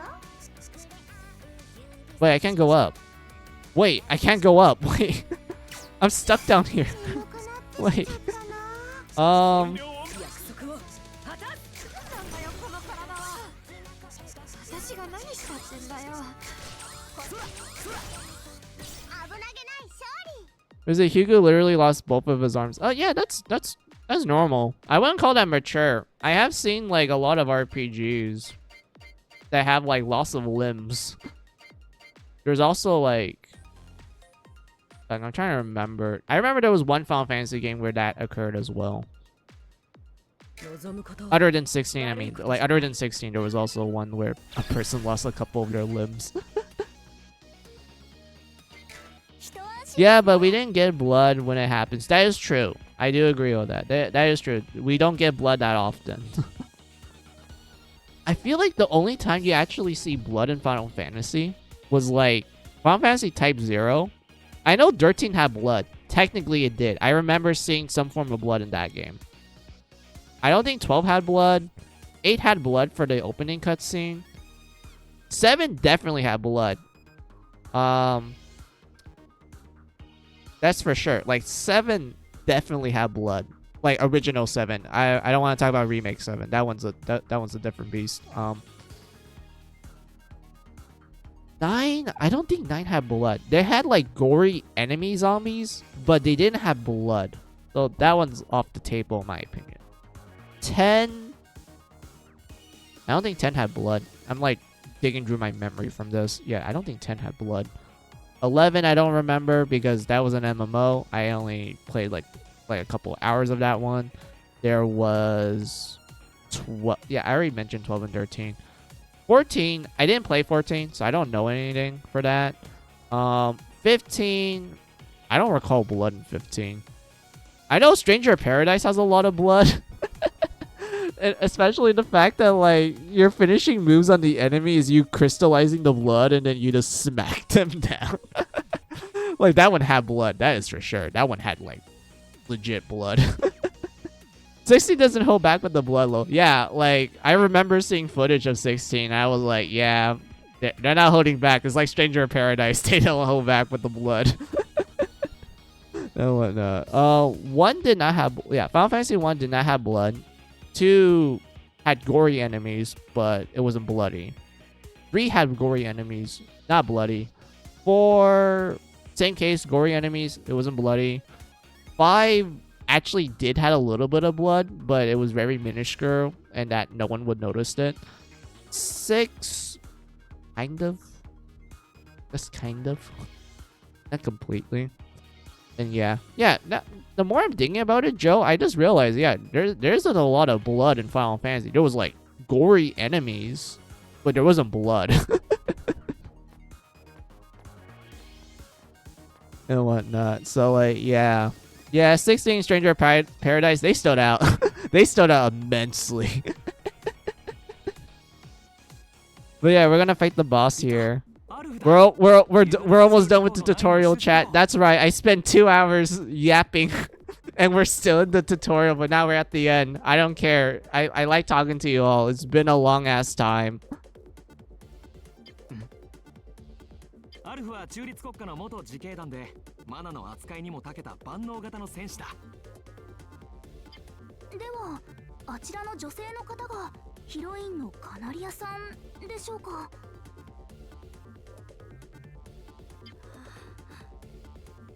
そう、聖司の巫女さん。帝国に幽閉されてるはずだけど、もう助けた後みたいだな。この世界における術式は大気中に含まれるマナを通じて行使されるんだけど、聖司から放出されるマナは彼女の歌による精錬でより純度を高めることができる。帝国側はその精錬されたマナを求めて巫女さんを狙ってるって話だな。ま、その歌の力の由来ってのがこの世界の謎の一つだったりするんだけど。あんたたちは冒険者か。なぜ俺たちのことを知っている？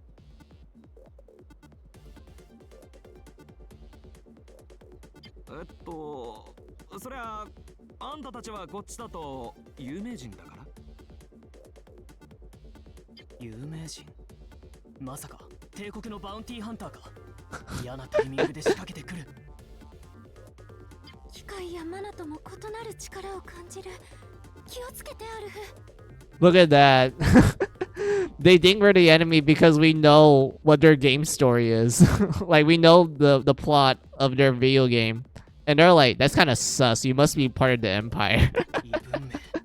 俺たちを消すためなら手段を厭わないってことか。Like, when the one time being a gamer is actually a disadvantage. You know the plot of the game, and now the characters of the game thinks you're the enemy. これは口は災いを呼ぶってやつ。帝国の手先に容赦はしない。接敵しました。約束を果たす。なんだよこの体は。 Let's just do this. 受けてみなさい。ケーキとワインのお届け物だよ。行ってきます。切り払う。 Yeah, we had to end our turn. We can't do anything. We can do summon. お兄さん、こういうの好きなの？そういう素直なところ好きだよ。 And then we're gonna buff first. Should I buff myself?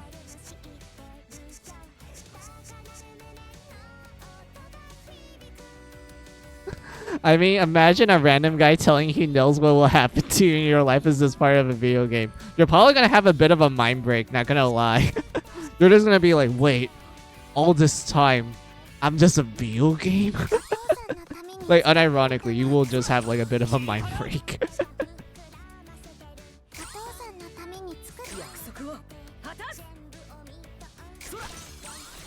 強い。帝国にこんなハンターが。カナリア、歌を。Oh, chat, look! They're gonna go anime mode. They're gonna play their OST. Let's face it, the ones working at the shops are all NPCs. They all say the same thing. You're not wrong. I feel like the moment you get a job in retail, you become an NPC. Like, unironically, you literally become one. Like, your class goes from like a person to NPC the moment you entered a retail store job. You just become an NPC until you get out of it. That's when your job changed from like NPC to normal person. Like, unironically. この地に眠るマナたちよ。聖書の声に答えよ。なんだ？カナリアさんから強力なモッド反応。ネオンさん、気をつけてください。届けてみせます。この歌を。マナの祝福を。 Oh fuck, he got buffed. Alright, good thing we can do something like this. Let's go, little guy. Let's go. Spirit of the castle? Hell yeah. You're my homie. Look at him. Look at him. He's letting us have free extra cards. And now let's finish it off. Let's go. カナリア。ダンジョンの境界が安定していく。やっぱり境界情報が手に入れば正常化できるみたいですね。やれやれ、なんとかなってよかったよ。あんたたちカナリアを捕らえに来たんじゃないのか。なあ、詳しく説明すると長いけど、そっちの旅路を邪魔するつもりはない。もちろん帝国ってやつとも無関係だ。そうだったのか。いや、すまない。こっちの早とちりだったみたいだ。ごめんなさい。いいっていいって、俺たちもデリカシーがなかったよ。次からは気をつけないとですね。あなた方もこれから旅を続けられるのですか？なあ、世界の歪みを直す旅。ここはその第一歩だ。でしたら私の祝福の歌をあなた方に。いいのか？まあ迷惑をかけたしな。あんたたちの役に立つかはわからないが、どうかこの先あなた方の旅路にマナの祝福があらんことを。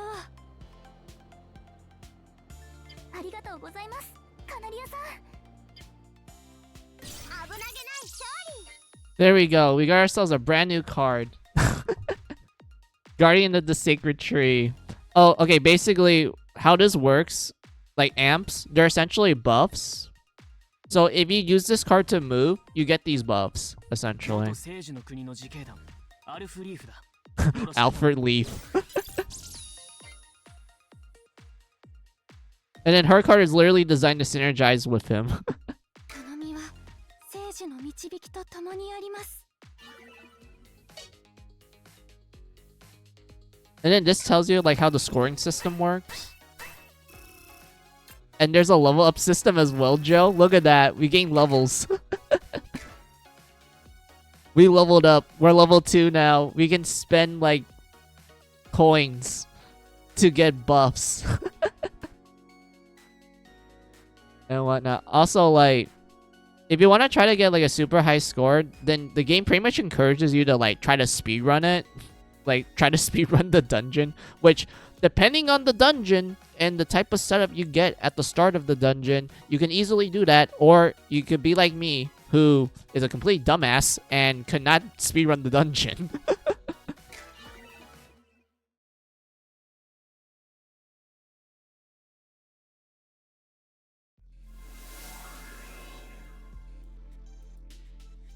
Yarimashtane, Neon-san! モッド流入を止められました。あ、でも発生しているのはここだけじゃないんだろ。そうですね。でも大きな一歩です。ってあら、このデータはエラーフラグメント？エラーフラグメント？それは何なんだ？そう名前が表示されていますが、私も初めて見ました。詳しい情報は分かりませんね。モッド世界をつなげていた原因か、それにまつわる物質のようです。一応回収しておきましょう。エラーフラグメントが境界情報に混ざるとモッド流入が？どこからそんなものが？ネオンさん、お疲れでしょうし、一度私の拠点に戻りませんか？アンシェの拠点か。そういえば RT 世界に来てからダンジョンに直行したんだっけ？決まりですね。行きましょう、ネオンさん。冒険の準備は大丈夫ですか？ Yeah, and then you can literally like, you know, get permanent enhancements from the coins you get from level ups. What's this do that? Yeah, one reroll. ここは私とあなただけの秘密基地です。 I think we have enough for like the ones I'm thinking of, so that's fine. Yeah, more HP. Oh, new crypto data. Where's this focus on level 1? もっといっぱいあなたとお話ししたいです。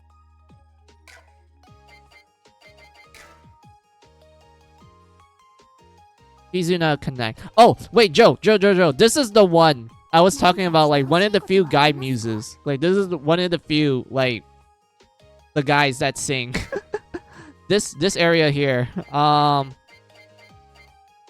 Let's just go easy mode so I can just speedrun it. いってらっしゃいませ。 I'll play normal later. この世界の情報、デジタル世界、絆。これは絆コネクトじゃないか。絆コネクト？ネオンさん、ご存知なんですか？ああ、絆コネクトはモンスター同士を合体進化させてバトルするタクティカルな RPG だよ。It's literally Digimon, like, survive. It's literally Digimon survive. 現実とデジタルの世界を行き来して、人の言葉を喋るモンスターたちと冒険するんだ。ふむふむ。フルダイブ型のゲームと少し似てますね。小学生たちの間で爆発的にとまではいかなかったけど、一部のゲーマー層で話題になったシリーズだよ。なるほど。境界情報を持っているのは主人公の一ノ瀬真昼かゼロ崎真也だろうな。主人公が2人いらっしゃるんですか？一応真昼が主人公だけど、真也も主人公と言えるかな。2人はライバル関係なんだ。と語り出したら夜までかかるな。そろそろ出発しよう。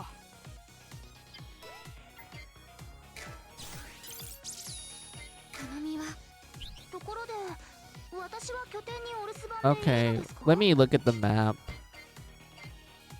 Okay, we need her. We need this. We need this muse. She's really good. We need her.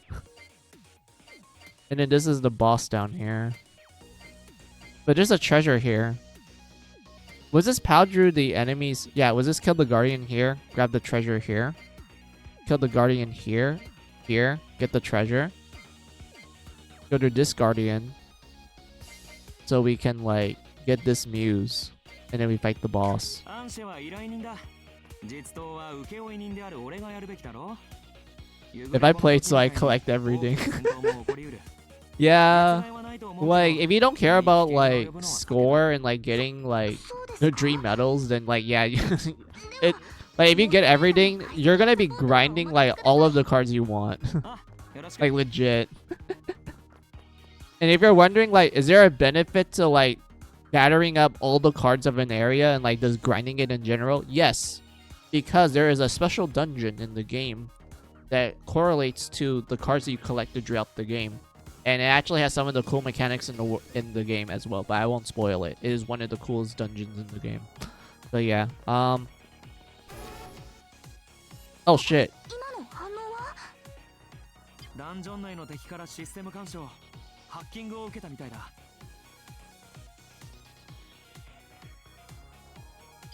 大丈夫ですか？この程度なら問題ないよ。けど数が増えると支障が出るかもしれない。あまり戦闘を避け続けるのもリスクがあるな。適度に対処しよう。 Let's see, memory gauge. Yeah, basically every time you enter an area, it will increase the alert rate. And once it gets to a certain point, when you get to the next area, it will always be like, oh, you can't leave this area unless you, like, beat all the enemies here and such. Essentially, that's what it is. やっつけましょう。 Ooh, it's the bunny. だって私は愛されているのだもの。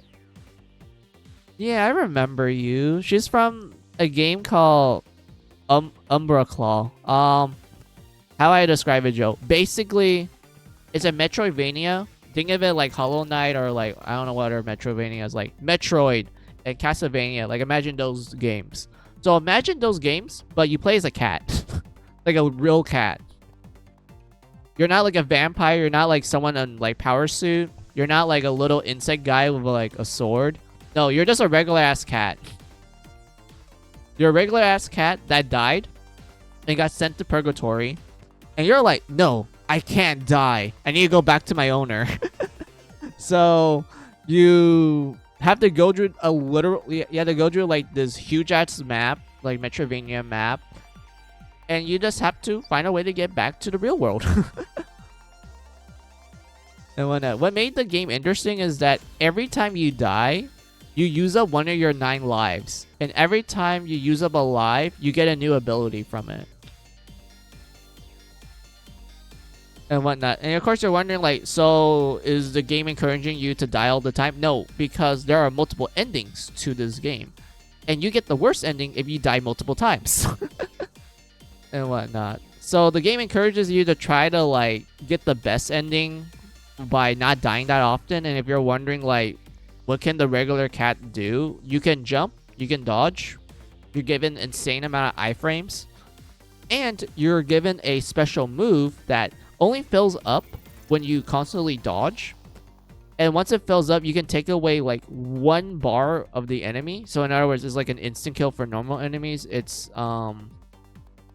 super powerful against bosses as well, because bosses tend to have like 3 bars, and since you can just power through their bars really quickly with the special move, it's like it's kind of broken. And whatnot. But that was the point, because the whole point of the game is that you're just a regular ass cat. You're trying to maintain your cat form. You don't want to constantly die, and it will lead to you transforming into something that you can't go back to. You're gonna be considered a monster when you get back to the real world and whatnot. So like, yeah, it's a very interesting game, interesting premise. I would say there are some problems with the game, since I feel like there's parts of it that are not well play tested, but it's still a fun game. Interesting premise. The only fun thing I would say about this particular boss, her name is Alice. She's a regular bunny, and it's heavily, well, it's not implied, it's confirmed that she was a bunny that died from neglect because her pet owners were really mean to her. They would abuse her, but she ends up interpreting it as love. So in other words, it's literally Stockholm Syndrome. like literal abuse victim that just thinks like, oh, they're just abusing me because they love me, sort of thing. And like, as you interact with this boss, you just feel bad for it, because like this boss really wants to get back to the living world just to be with its owners, when it's kind of clear that the owners don't give a shit about it. So it becomes like this very mutant like rabbit that is just covered with scars and wounds and like etc. I think there's a Souls game where you play as a cat or something. Yeah, I'm pretty sure too. Is it called Stray? Is that considered a Souls game, or was there a different one? Oh, never mind. It was crap. Yeah, it was called Another Craft's Treasure. Yes, is that the game you're talking about? そこだ。あなたのお嫁さんにしてくれますか？きっとまたよしよししてくれるはず。愛の試練に。くらえ。 Damn, he's not enough to kill it. 無給ウェルカムです。ボッコボコにしちゃいましょう。くらえ。 Another Craft's Treasure. Yeah, I remember that game. It was a fun game. この国の絵。周囲に適正反応なし。 Yeah, you can like put. We're not gonna do that. Oh fuck! Hold up. Let's just do this. やりましたね。はい、ぜひおたく。戦闘開始です。 Break this. あなたのお嫁さんにしてくれますか？ Kill him. Go down here. 年中無給ウェルカムで愛の試練に違いないんです。レオンさんの勝利です。 Let's grab this one.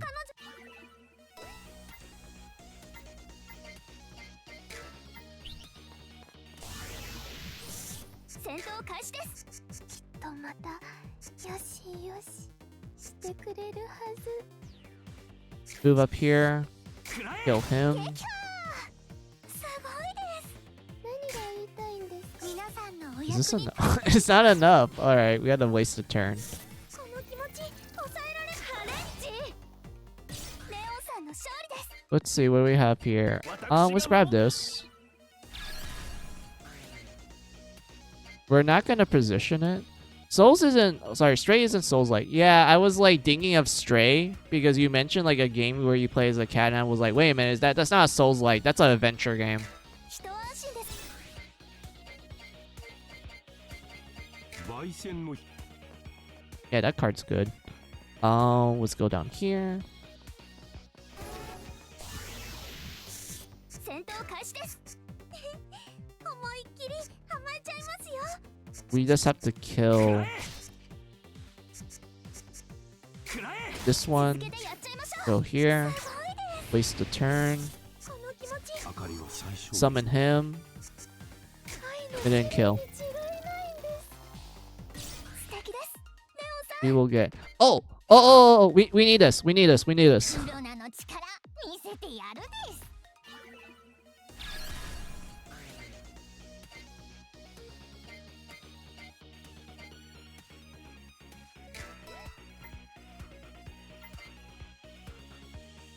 You peek under my thrusters. Yeah, we totally peek under this giant mecha girl who's 10 meters long, Joe. Yes, this mecha girl, 10 meters long. She just bumped into us like it's like your typical anime scenario.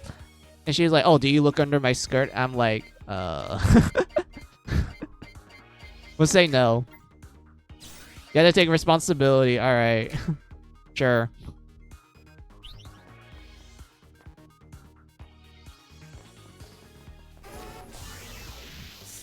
真剣勝負始めるです。 Alright, summon.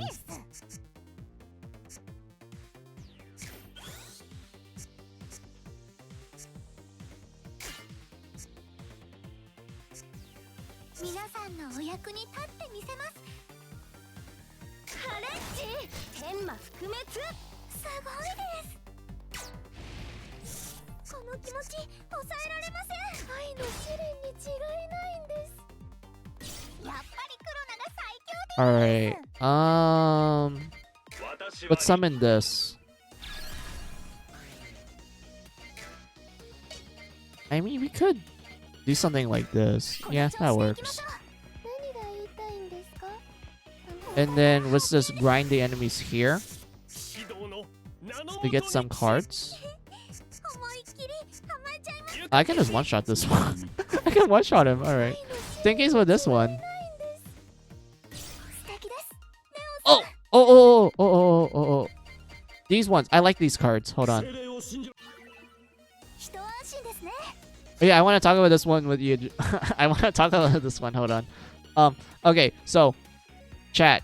Also, Joe. 精霊を信じろ So this card belongs to a game series called Divine Dynamo Fire Ifrit. And here's the funny thing about this, Joe. This game IP was initially an April Fool's joke that Intel Created did, I think like last year. Where they're like, hey, let's make an April Fool's joke. They're like, okay, what should the joke be? Alright, we're gonna pretend that we're making...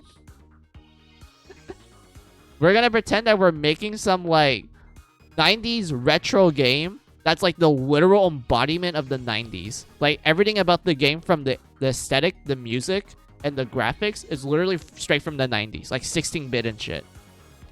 And whatnot. Also, Joe, as if I'm not part of chat. I mean, I use chat as like just generalization. Well, I say Joe as like, oh yeah, I'm like specifically talking to Joe as well. Because I want to like emphasize that like, oh yeah, I want to talk to this one the most with Joe along with chat. I hope that makes sense. So like, yeah.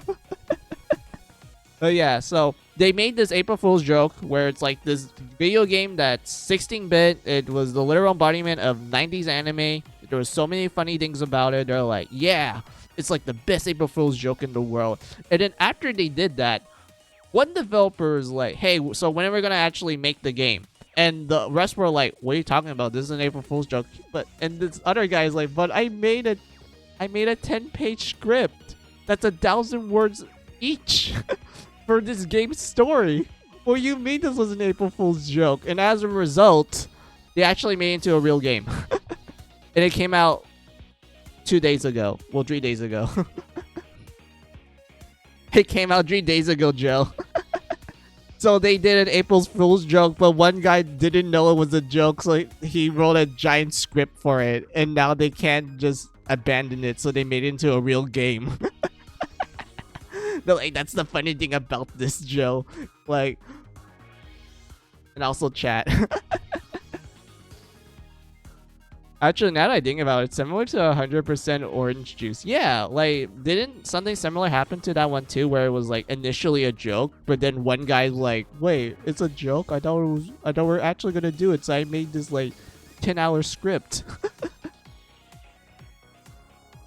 I think Flamefrit had first access to PC for players that purchased Card and Ciel on Steam. Yeah, that is true. I heard like people got early access to this game if they were to buy like both the physical release of Card and Ciel and also the PC port of it. All the characters from that game is from another game they made. Yeah, that was kind of the joke.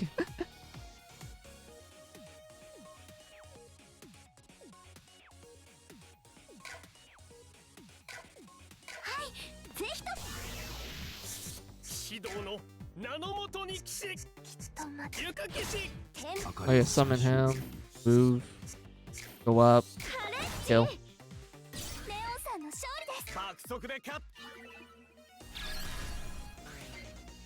Let's recover. Grab cards. Oh, we need this one.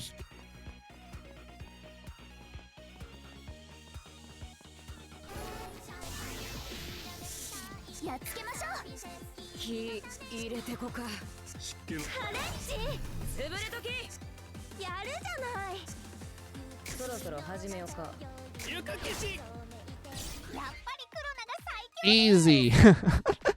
Easy win, chat. Easy win. Let's grab this. Actually, no, I should have grabbed that summon earlier. Oh well. Let's sacrifice this one.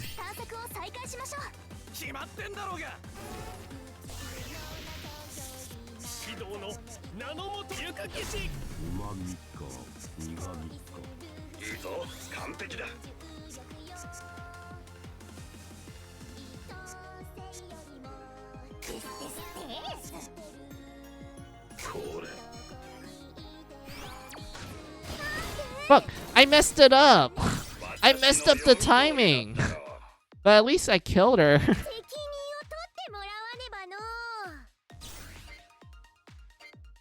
Oh, I hate myself for that. God damn it. Just recover, dude. Oh. Okay, so... Alright, chat. So, when it comes to this random event, you cannot say no. You can't say no. If you say no, she will constantly take away your HP until you say yes. You have to say yes. You cannot say no to the yandere.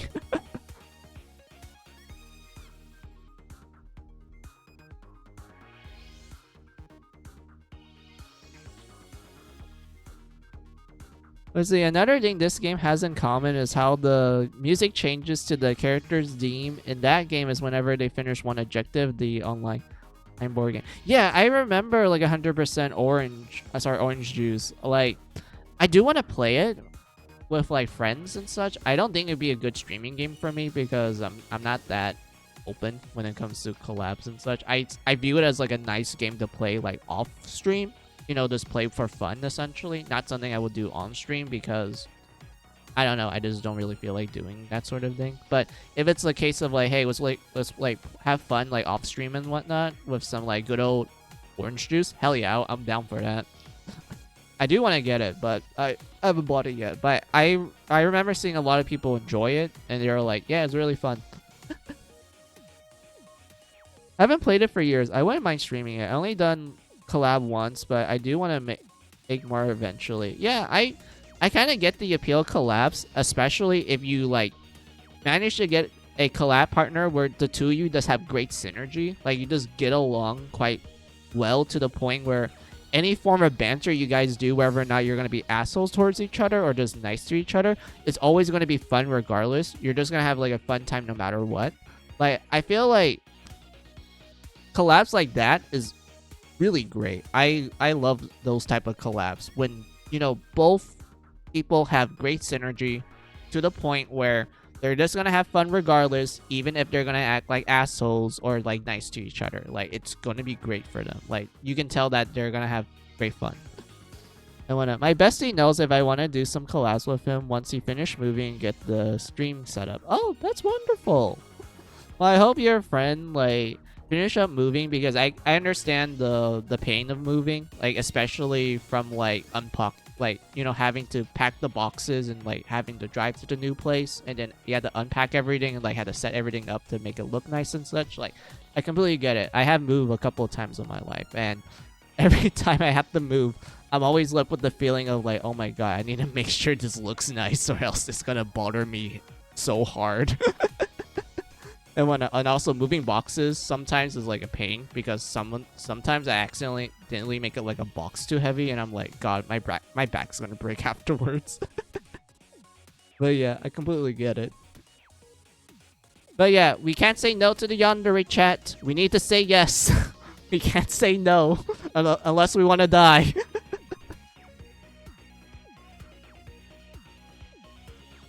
Let's see, if my PC can handle running OBS and Monster Hunter at the same time. OBS is quite heavy. Collab streams will be me getting introduced to it. That would be great. Like, I do think games like Monster Hunter and... but just Monster Hunter games in general, I think those games are really great for collabs, because you're just gonna have like funny banter while you're just trying your best to kill the monster with your buddy. And since he gotta introduce it to me, that's wonderful. Well, I hope that comes soon and you guys have like a lot of fun with it.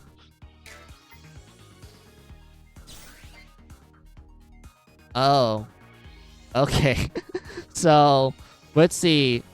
Makes the card go from 2 costs to 1 cost, but we get 3 damage every time we play it. So we need to be careful with this card. Yeah, we can't say no to the yandere.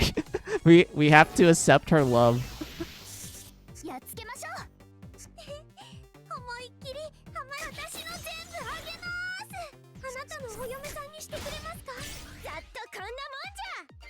Let's see. Yeah, grab this. And then heal up. Fight the boss.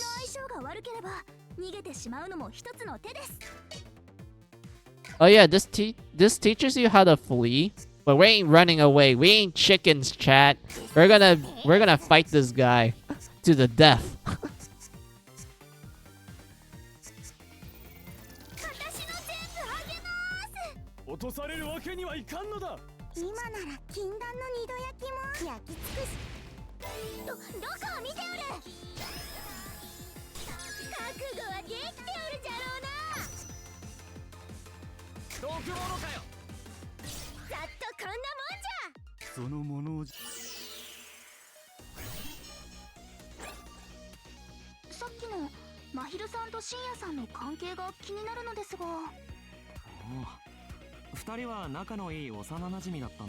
I need to look at the map and then we can listen to the dialogue. Oh, it's Roto! Roto. Fuck. It's Roto. R-O. It's Roto. Hey, it's Roto from Gunvolt. Hell yeah. Alright, what path do we take? We can take this path. And then we might do something like this to get this treasure. And then this, and then we fight the boss. We're just gonna ignore the treasure on the right, because I feel like that's gonna take too long. We'll just focus on the one on the left.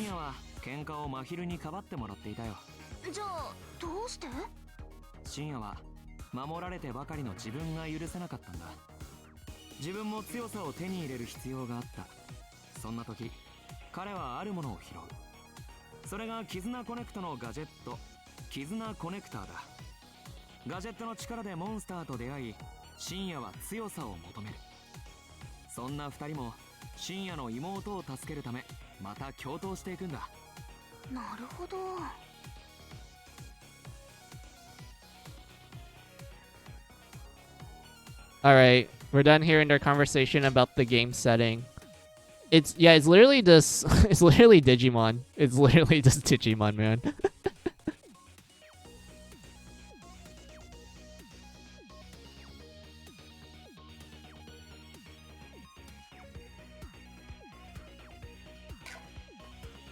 All right, let's go. Avoid. Fight the guardian. 真剣勝負始めるですです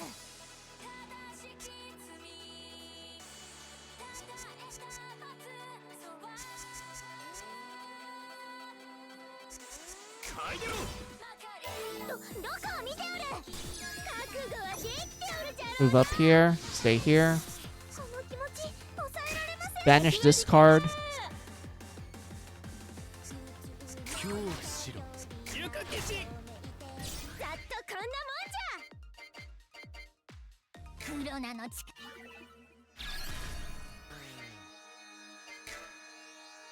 I'll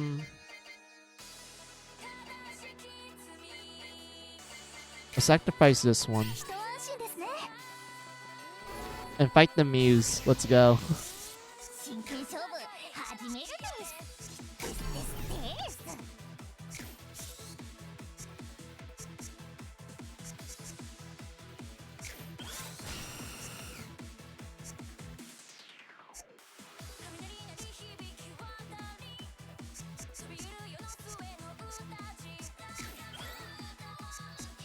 恐怖どこを見ておる覚悟はできておるじゃろうな And then we just one shot it.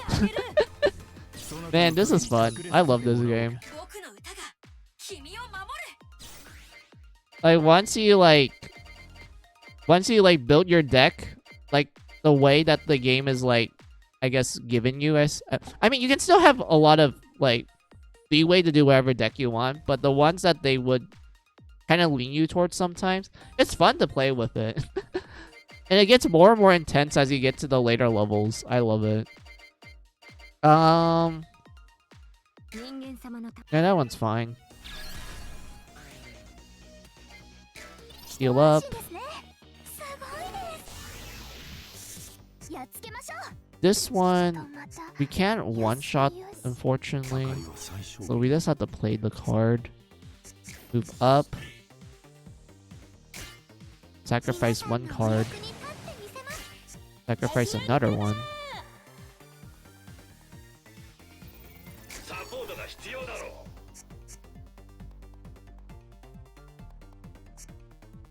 う Move down. まるで月の光 Use this. どこを見覚悟はできておるじゃろうな And then use this. And then use this. There you go. ざっとこんなもんじゃ Let's grab this.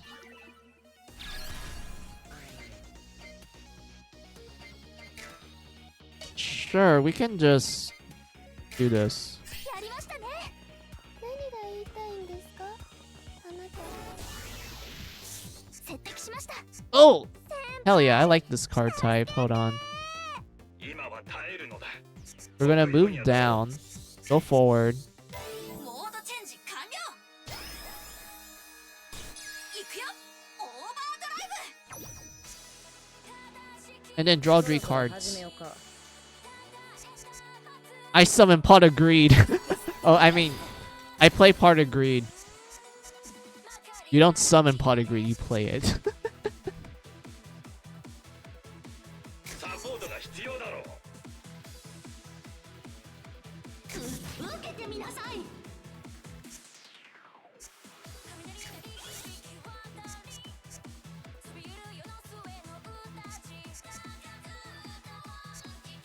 恐怖しどこ覚悟はできておるじゃろうな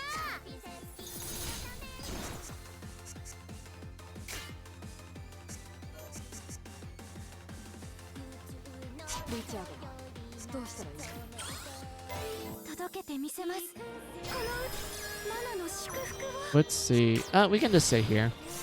マナは世界 And then the new cards we get, which, yeah, it'll be strong enough to Go through that.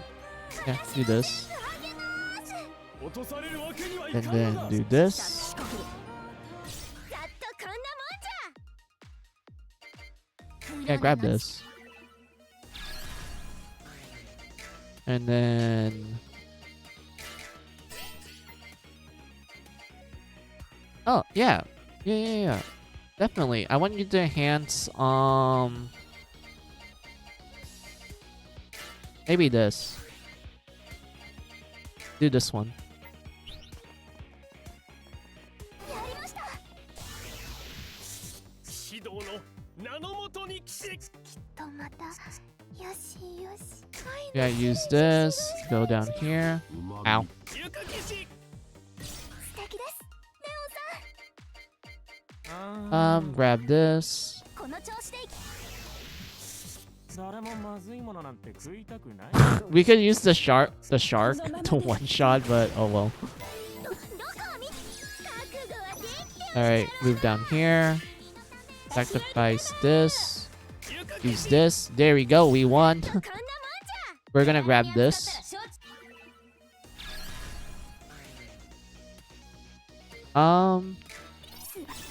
We don't really need. Oh, oh, ooh, ooh, ooh, ooh, ooh.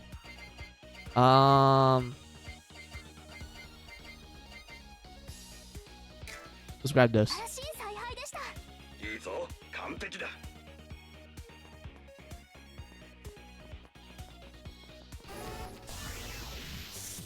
指導の名のもとに Yeah, let's see. Summon the sword. 待ちなさい。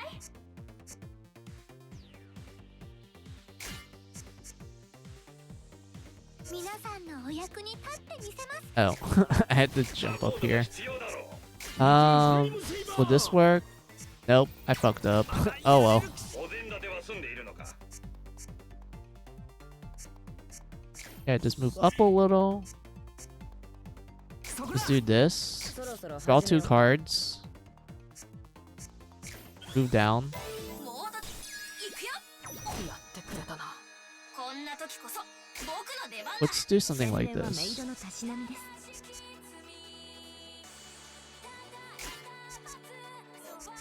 リチャード、どうしたらいい？レティ落ち着くのだ Fuck. 必ずチャンスが訪れる We need to use. I want to use this card because it's gonna kill it, but we have to take damage from it. God damn it. ここにしちゃいましょう。 Oh well. Let's just do this. 歌は世界を救うってね。 クロナの力。 Yeah, just grab her. 一安心ですね。 Heal up 強い香 and り then を fight the boss here. 指導の名のもとに What we're gonna do is よしよし。 move up, 出るはず。 draw. 皆さんのお役に立ってみせます。 I fucked up. I can't do anything. もう行くよ。 I'm just stuck here. I can do some damage, but I'm gonna take damage, dude. We can do this. This will work.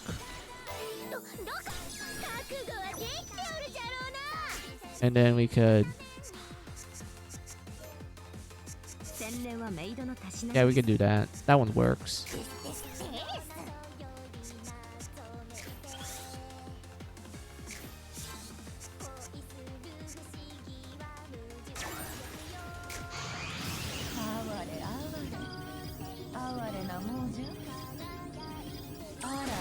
And then boom, one shot. 私の読み通りだったろう Let's see. This card can't be banished when targeted. Gain +5 on attack and break. Same case with. うちにも I want extra cards. 深夜さんには妹さんがいらっしゃるんですよね。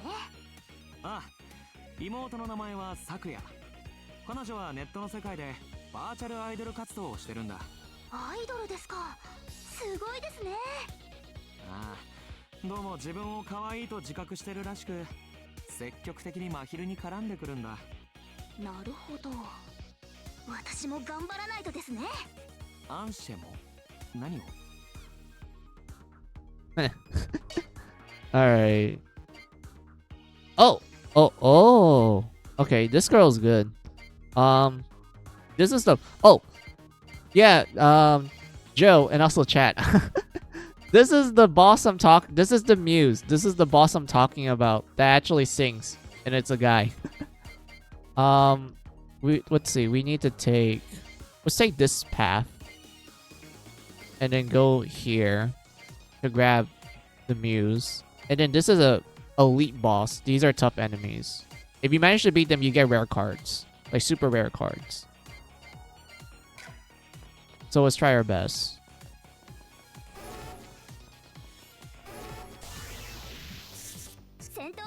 All right.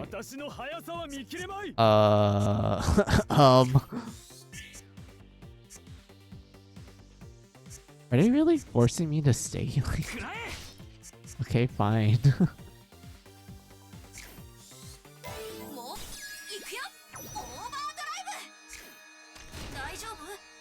And that's fine. 地面でも空でもどこだって泳げるぜ。私の全部あげます。あなたのお嫁さんにしてくれますか？今のですあらあらあらまあ。やっぱりクロナが最強です。Grab this. Heal up.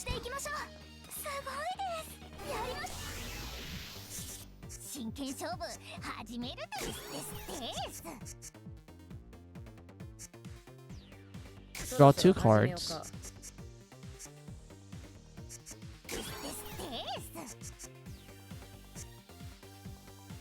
Go down here. And then one-shot them all.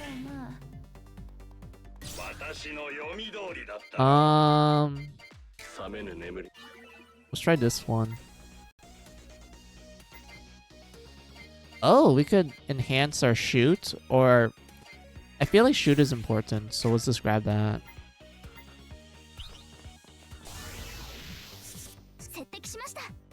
Okay, yeah.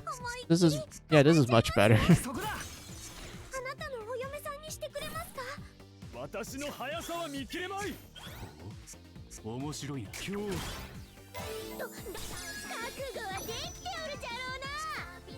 We'll just stay down here.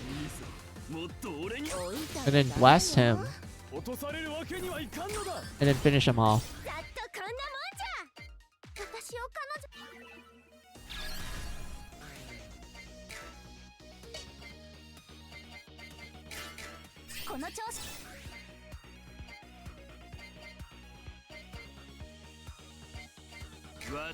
Let's grab this one.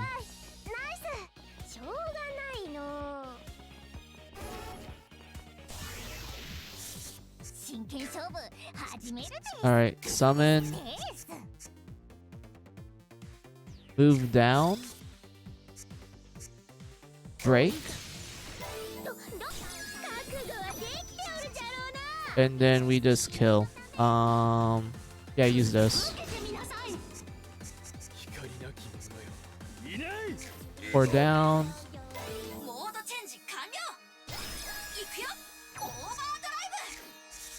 Move more down.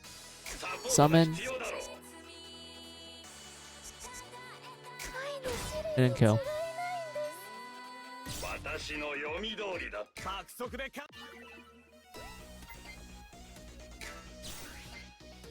Ooh, these ones are good. This one is based on your... How I word it? It's based on your action points. So the more action points you have, the more this card does. And it has a unique effect too, so that one's pretty good too. So let's grab that.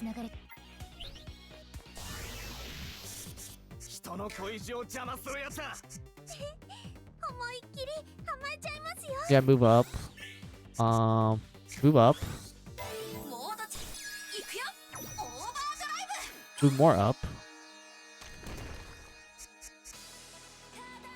And then use that to kill. And then boom. Hell yeah. Alright. We could grab more of this guy. Position. 一安心ですね。さすがは人間様。誰もまずいものなんて食いたく I can just one shot him. I could technically one shot him. Just move up. 何かご用でしょうか。やるじゃない。 Yeah, we could break him. どか覚悟はできておるじゃろうな。 And then we can discard 2. 洗練はメイドのたしなみです。 Summon. ハレッチ。 And there you go. ざっとこんなもんじゃ。 Buff or amp? 手荒に扱った。 Let's just do that. And then heal up. Move up here. 真剣勝負始めるです。見せたるわ。決まってんだろうが Summon.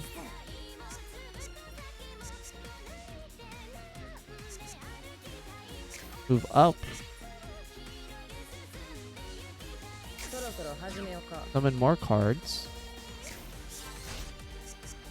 私に任せなさい。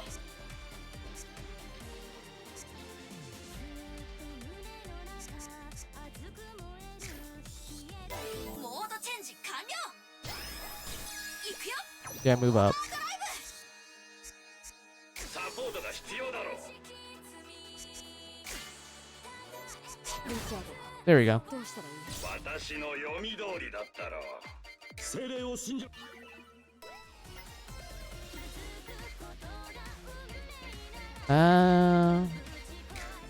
Yeah, Imoto. 謝るなら今のうち Now, よ。 do 私に this. 任せなさい。 Summon. Move up.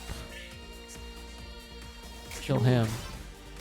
覚悟はできておるじゃろうな。 Banish this one. And then use him to kill. やっぱり黒なが最 Yeah, Aristocrat.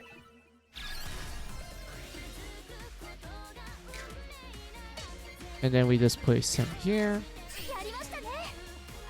And then we get the Muse. To hear the continuation of the card nonsense with manga library Z shutdown and Melon books affected, didn't they like 謝るなら今のうち didn't よ。 so all I remember from that was that the credit card company just decided like, hey, we're not gonna let you use our services for your manga like library site, the like for like manga stuff and whatnot, and they were forced to shut down. Is that what you're talking about? If that was the case, then like yeah, I heard about it, and I'm like, yeah, it's a fucking shame. Like, God, credit card companies, I feel like they hold way too much power nowadays, like legitimately. I'm not gonna get into the logistics of economics because I did not study economics when I was in college. I literally studied computer science. So I don't know much of how economics work, but even then I feel that credit card companies hold way too much power and they are trying to dictate what you can buy or not buy. 私に任せなさい。そこだ明かりは最小限に年中無休ですね。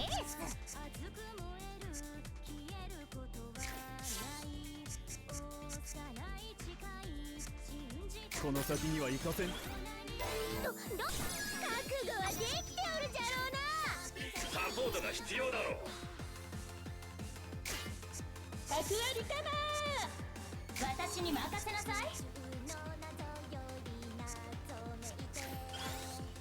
モードチェンジ完了。行くよ。オーバードライブ。届けてみせます。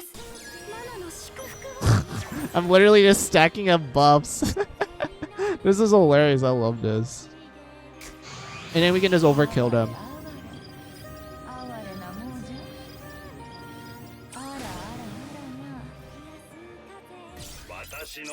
Stacking up music. Yeah, pretty much. We're just stacking up music, just going full anime mode. Just to wreck everything. 責任取れって言ってんの。 Oh, she's the Cinder. I remember you. I still think it's better to invest in these two instead of this.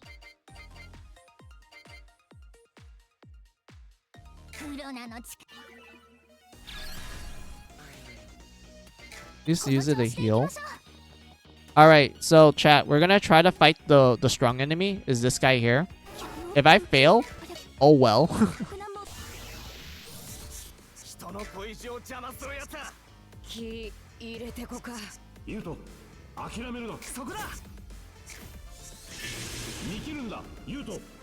やるやないか。モードチェンジ完了。いくよ。オーバー。そろそろ始めようか。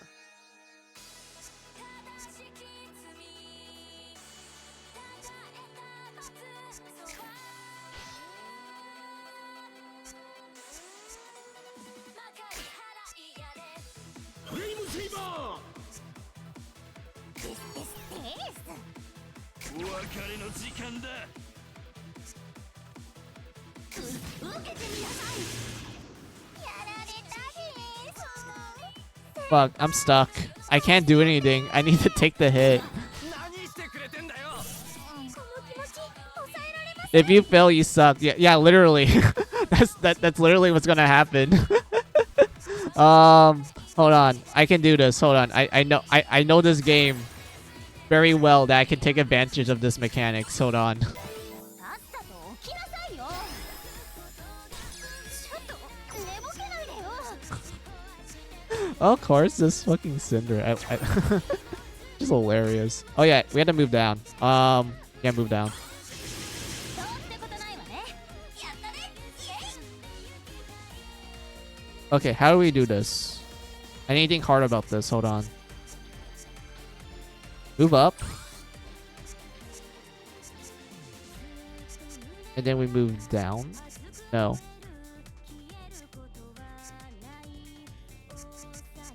Summon. 最小限に Then we banish a card.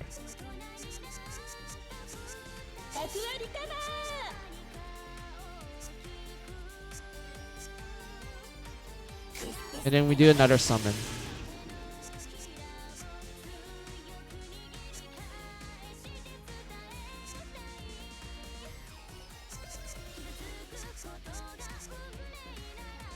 Oh my god, hold on. Tsundere having the best thing. Yeah! It's so funny. Like, of course the Tsundere is gonna have the best one. ほな行くで。 I'm so tempted. I'm so tempted to use this. Oh, you know what? Fuck it, let's do it. どこを見ておる。覚悟はできておるじゃろうな。 Alright, we're gonna one-shot this. We're gonna one-shot this chat. Look at that. We're strong enough to one-shot. 燃え上がれ。俺の足。絶対蹴り殺す。 We did it. We beat the strong enemy. And now we get the rare cards. Let's see. Forge a copy of all 3 cost cards played in this turn and turn their cost to 0. Oh, okay. So, Joe and also chat. Basically, this one is like, you know all those expensive cards I've been using? The ones that cost like 3 to use? Basically, this card will let you replay the ones you already played in that turn. And their cost would just be 0 now. So, yeah. So, Joe, that means like, every time you use the more expensive, like, I guess, Yu-Gi-Oh cards, this card comes in and they're like, hey, you can reuse them again, but they will cost 0 for you to use. You can just spam it at that point. Which, in my opinion, is kind of broken when you think about the setup. It's more like a Shadowverse thing. Yeah, pretty much. Like, imagine that, Joe. Like, imagine having a card that just lets you spam the more expensive ones. この調子でいきましょう。先輩、ナイス。そうか。 So yeah, alright. Are you guys ready? We're gonna go talk to the guy Muse. Since Shadowverse have cards that reduce cost and can even make high cost cards become 0 cost cards. Yeah. Now that you think about it, I remember Shadowverse and also Heroes of the Storm. They have like similar mechanics when it comes to how card cost works. I only played like a couple of rounds of Shadowverse, mostly because of like Grand Blue Fantasy having like a crossover for it, and also I played a demo for one of their later games, and I thought it was cool. I thought it was neat. I didn't really play it that much, but from the time I played it, it was actually pretty fun. 見つけた。真昼と深夜と相棒のモンスターたちだ。真昼、あいつからエラーの匂いがするぞ。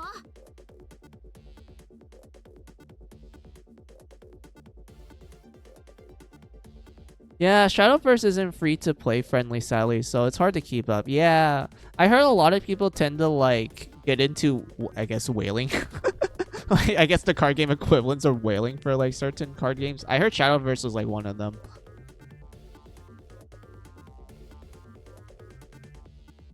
匂い？エラーフラグメントでしょうか？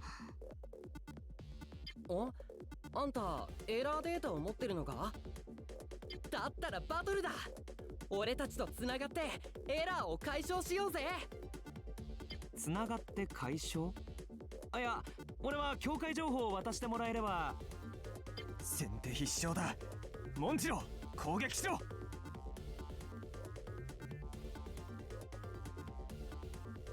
Master Duel and Pokemon TCG Pocket are extremely free to play. Friendly though. It's kind of sad about Shadowverse. I love that game, but I'm free to play and can't keep up often, lose even to CP. Yeah, I don't blame you. I don't blame you. The moment you don't have a game that's like free to play, then it's very hard to keep up, especially if it keeps getting updates.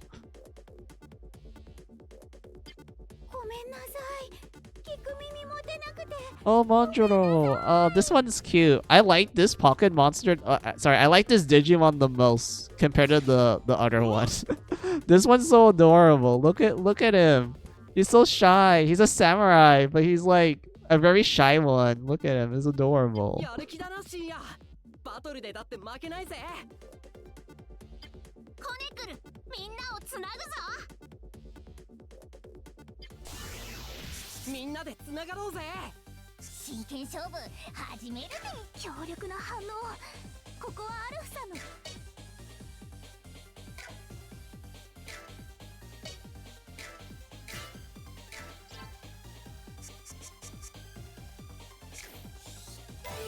っさと起きなさいよ。ちょっと寝ぼけないでよ。モードチェンジ。I'm also planning on making a new deck at Master Duel, kind of like a sorry, XYZ deck. Oh, those are cool. That's gonna be fun.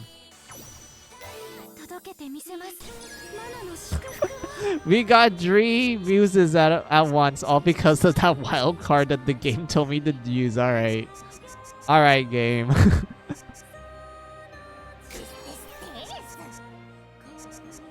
I don't want to waste it though.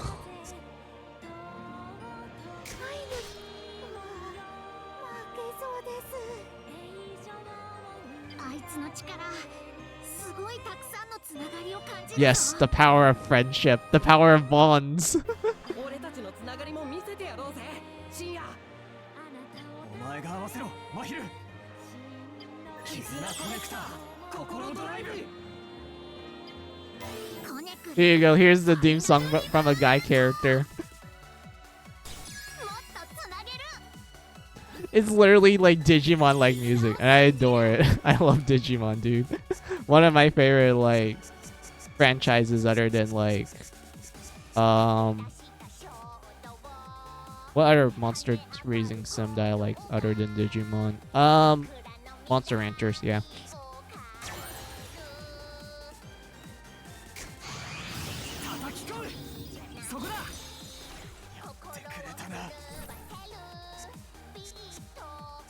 I don't have enough.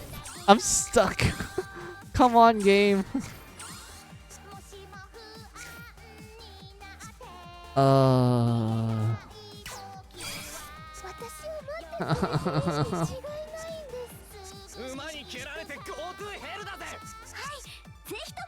Change the world. Wait, I can just one-shot him. Huh. Yeah, we can just one-shot them. We'll just listen to the music a little more and then we can kill them.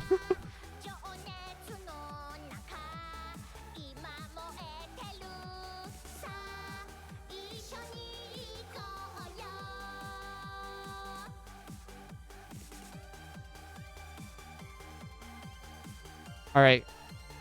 Sayonara. 変な気は起こさないでよね。協力体操離れても絆は。すごいなあんた。こんなに強いなんて。 Just be free to play, kid. Just spend your entire time free to play. Never wail. Unless there's a cute waifu or husbando, then you should wail. But never wail. Just be free to play and then you get all the good cards. またいいつながりができたな、マヒル。合体してもまだ足りないのか。ごめんなさい。弱くてごめんなさい。見事に正反対の反応をされてますね。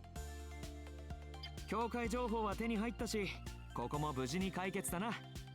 まあいきなり戦闘になるとは思わなかったけど。あ、そのデータまたエラーの匂いがするぞ。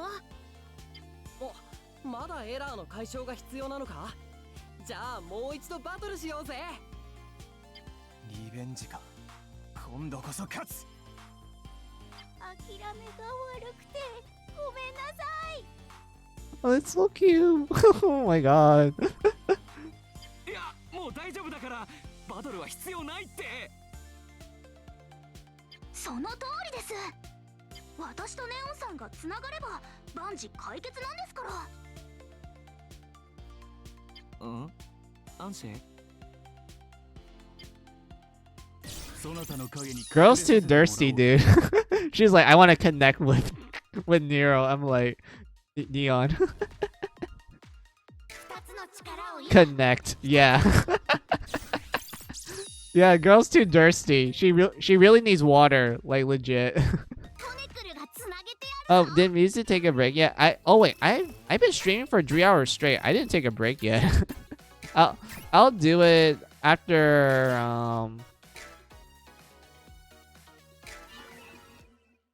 I show something funny. Hold on. デッキの構成考え始めると止まりません。 Yeah, max that out. Analyze complete. Gotcha. Thank you. Thank you. あなたの声。 Oh yeah, there's something funny I want to show to chat before we do BRB. So let me hide the screen. And we're gonna go to the full game version of Heart and Ciel.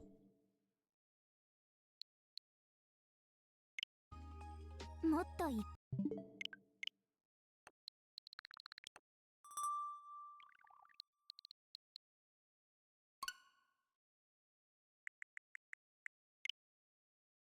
Reminder. That music means water. Yes. It is indeed. Wait, why is her boo pressing against them? They're just doing a JoJo pose. They're just posing. You know, he's about to play the card and she's gonna help him. That's why her boobs are pressed on him. Alright, so this one's the full game. So there's one funny thing I want to show before we actually swap games. So, there's this little icon. Like a little heart icon. Chat, do you see it? It's on the bottom left. It's a little heart that tells me to press ZL. So this is what happens when you press on it. There you go. You get a lap pillow. That's it. That's all this button does. You get a lap pillow. That's all. There's nothing special about it. You just get a nice lap pillow. I'm pretty sure everyone in this world, doesn't matter their gender, male, female, trans, attack helicopter, non-binary, etc. Everyone loves a good lap pillow. She's horny indeed. Yep. And whatnot. I'm trying to... I want to check something. Hold on. Yeah, stalked. I remember this. Like, you can stack up on a lot of, like, card effects. There's so many of them. They're very cool, too. They have great music, Joe. Like, unironically, all the music that you get from the muses, they're great. I love it. They're absolutely wonderful.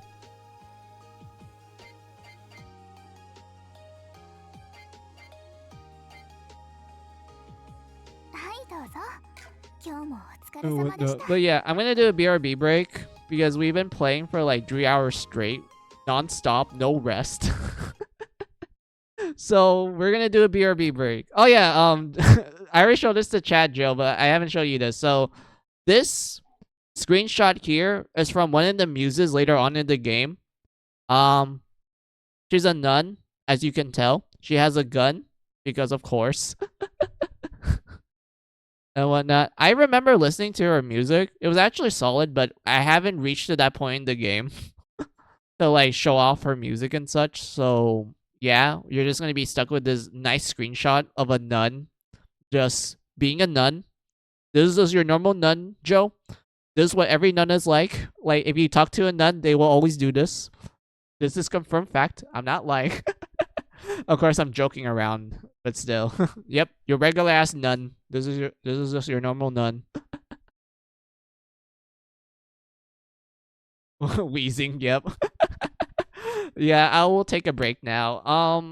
I would say it'd be a little bit of a long break, so maybe like 15 minutes. I'm gonna get myself a quick meal, and then we're gonna swap games.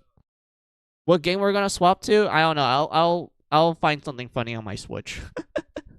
And whatnot. But yeah, BRB time, guys. So take this as you guys' opportunity for your own BRB break. Get a drink, get a snack, use the restroom. I'll be right back. It's gonna be a long one, so I'll type in chat and highlight that it's gonna be like a 15-minute break. It's gonna be a slightly longer one.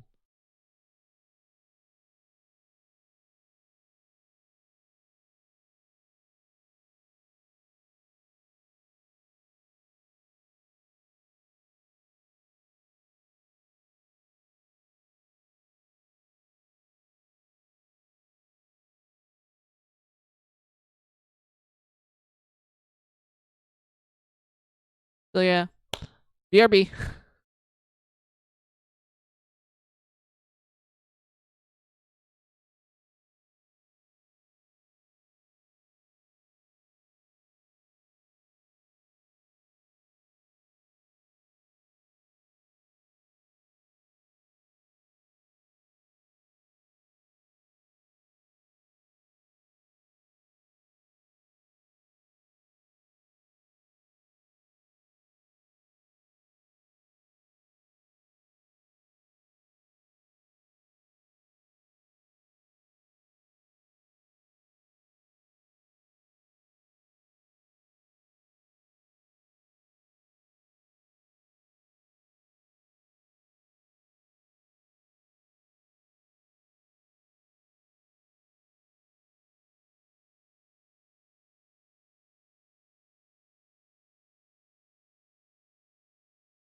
Can you guys give me a few more minutes? The food is still kind of cold. I need to heat it up a little more.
All right, I'm back.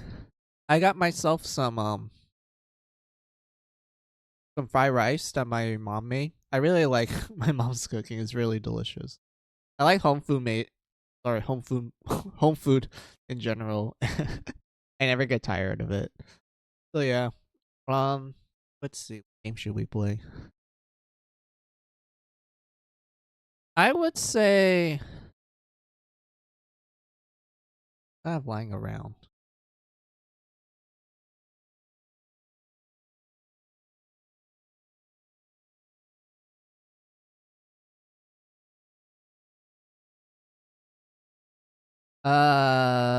Let's see.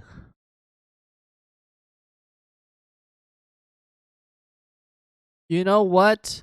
I'm kind of curious. Can I play a rail shooter with a controller instead of like a plastic gun? Kind of curious. I know we're gonna be playing.